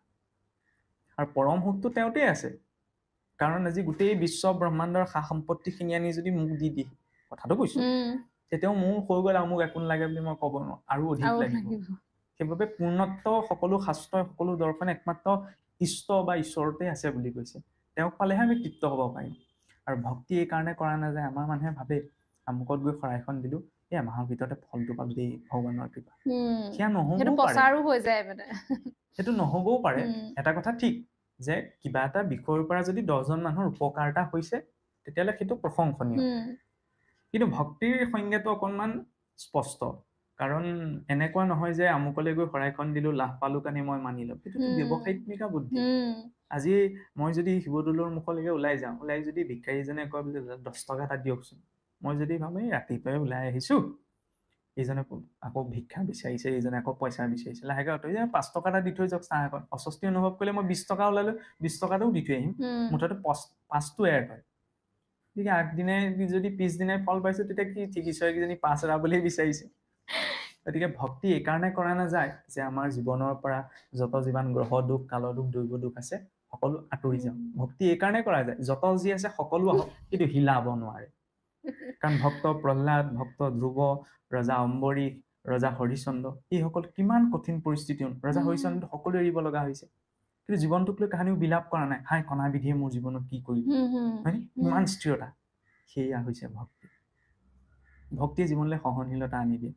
দৃষ্টিকোণ সলাই দিয়ে আৰু সেইটোৱে লাগে আৰু যেতিয়া দৃষ্টিকোণটো সুখময় হৈ পৰে তেতিয়া সুখৰ বিচাৰি যাব নালাগে বহি থাকিলেও এটা সুখময় স্থিতিত বহিব পাৰিব স্বভাৱতেই কাৰণ পৰমাত্মা ক'ত আমি হৃদয়ত আছে তেওঁৰ সৈতে যেতিয়া কানেক্ট হ'ব পৰা যায় কানেক্ট মানে কি এনেকুৱা নহয় যে ঈশ্বৰক পাই গ'লে আৰু একদম সাংঘাতিক কিবা এটা হৈ যাব এনেই বহি আছে কিন্তু মনটো ভাল লাগি আছে সেইটো এক আধ্যাত্মিকতাৰ স্থিৰতাৰ স্থিতি যে আপুনি যে সুখেৰে শান্তিৰে বহিব জানিছে সেইটো এক আধ্যাত্মিক সিদ্ধি আমাৰ মানুহে নহ'লে বহিবই নজনা বহিব নজনা মানে কি কেনেকে মই বহিছো এইটো জৰুৰী নহয় বহিলে স্থিৰ সুখ আসনম আসনখনত সুখকৰ হৈ আনন্দ মনেৰে বহিব লাগে এই স্থিৰতাটো আছে নে নাই সেই স্থিৰতাটোৱে হৈছে ঈশ্বৰ প্ৰাপ্তিৰ লক্ষণ বেলেগকৈ আমি ঈশ্বৰ পাব নোৱাৰো কাৰণ ঈশ্বৰেই কৈছে যে মনুষ্যানাম সহস্ৰেষু কশ্চিৎ য়ততি সিদ্ধেতি তথামপি সিদ্ধান্তান কশ্চিৎ মানাং বিতি তত সহস্ৰজনৰ ভিতৰত এজনহে কিন্তু ঈশ্বৰ যিহেতু পূৰ্ণ সেইকাৰণে অকণমান পালেও মানে সেইখনে মানুহৰ বাবে যথেষ্ট হৈ যায় নহয় জানো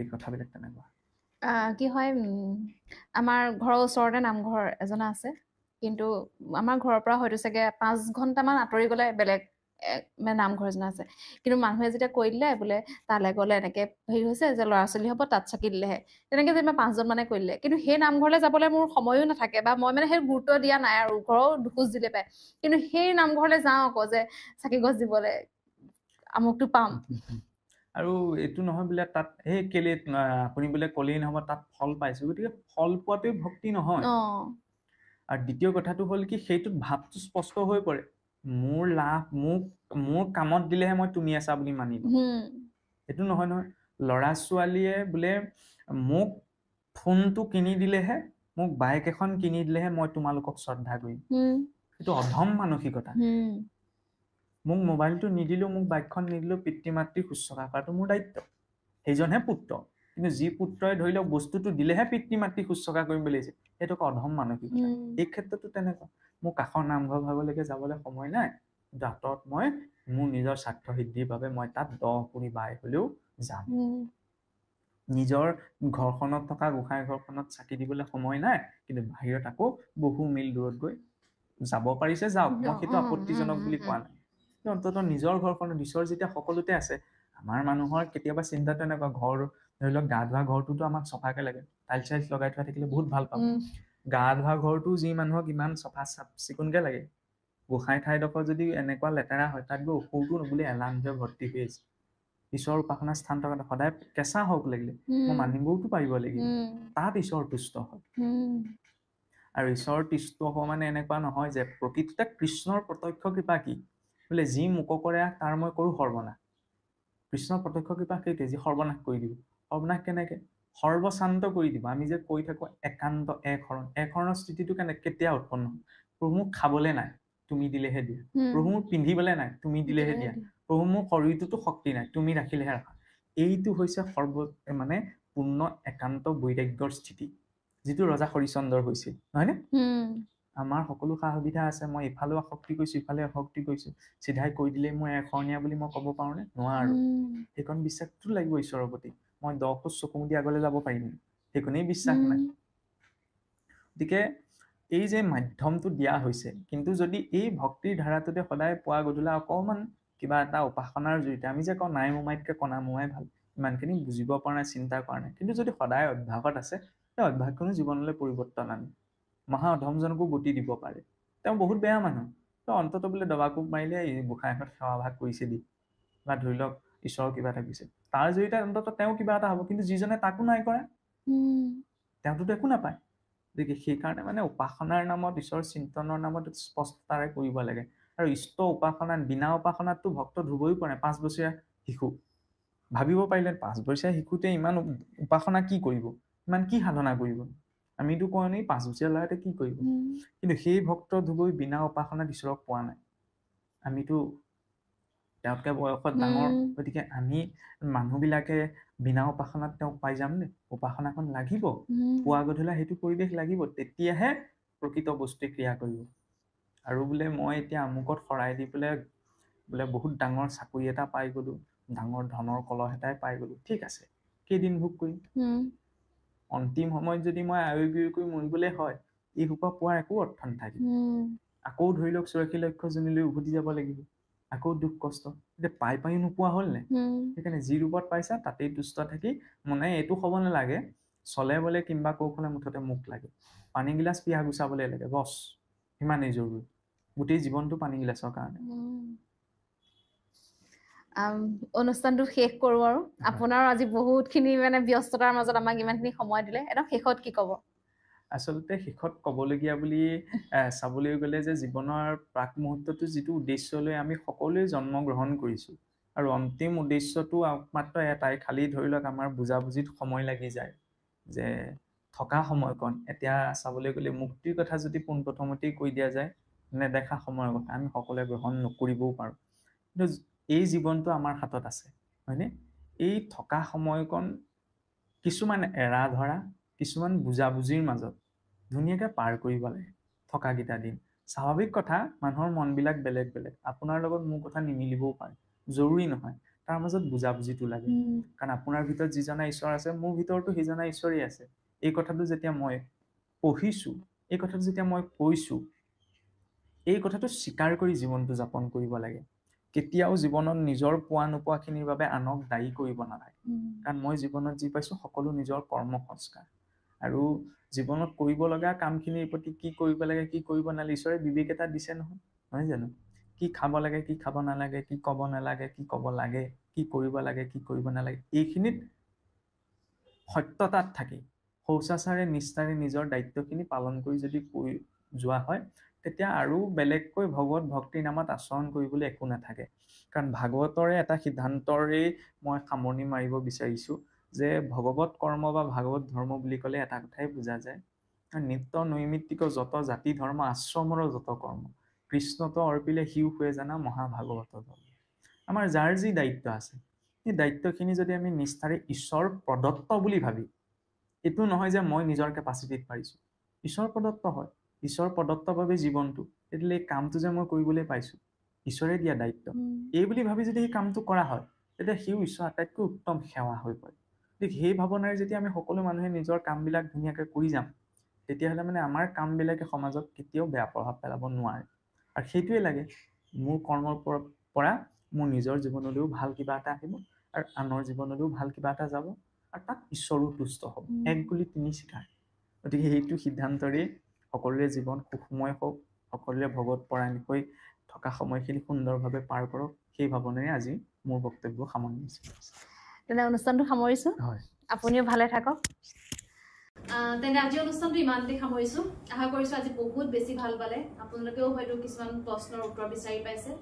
যদি ভাল পালে লাইক শ্বেয়াৰ কৰাৰ লগতে ছাবস্ক্ৰাইব কৰি দিব। আজিলৈ আহিছোঁ।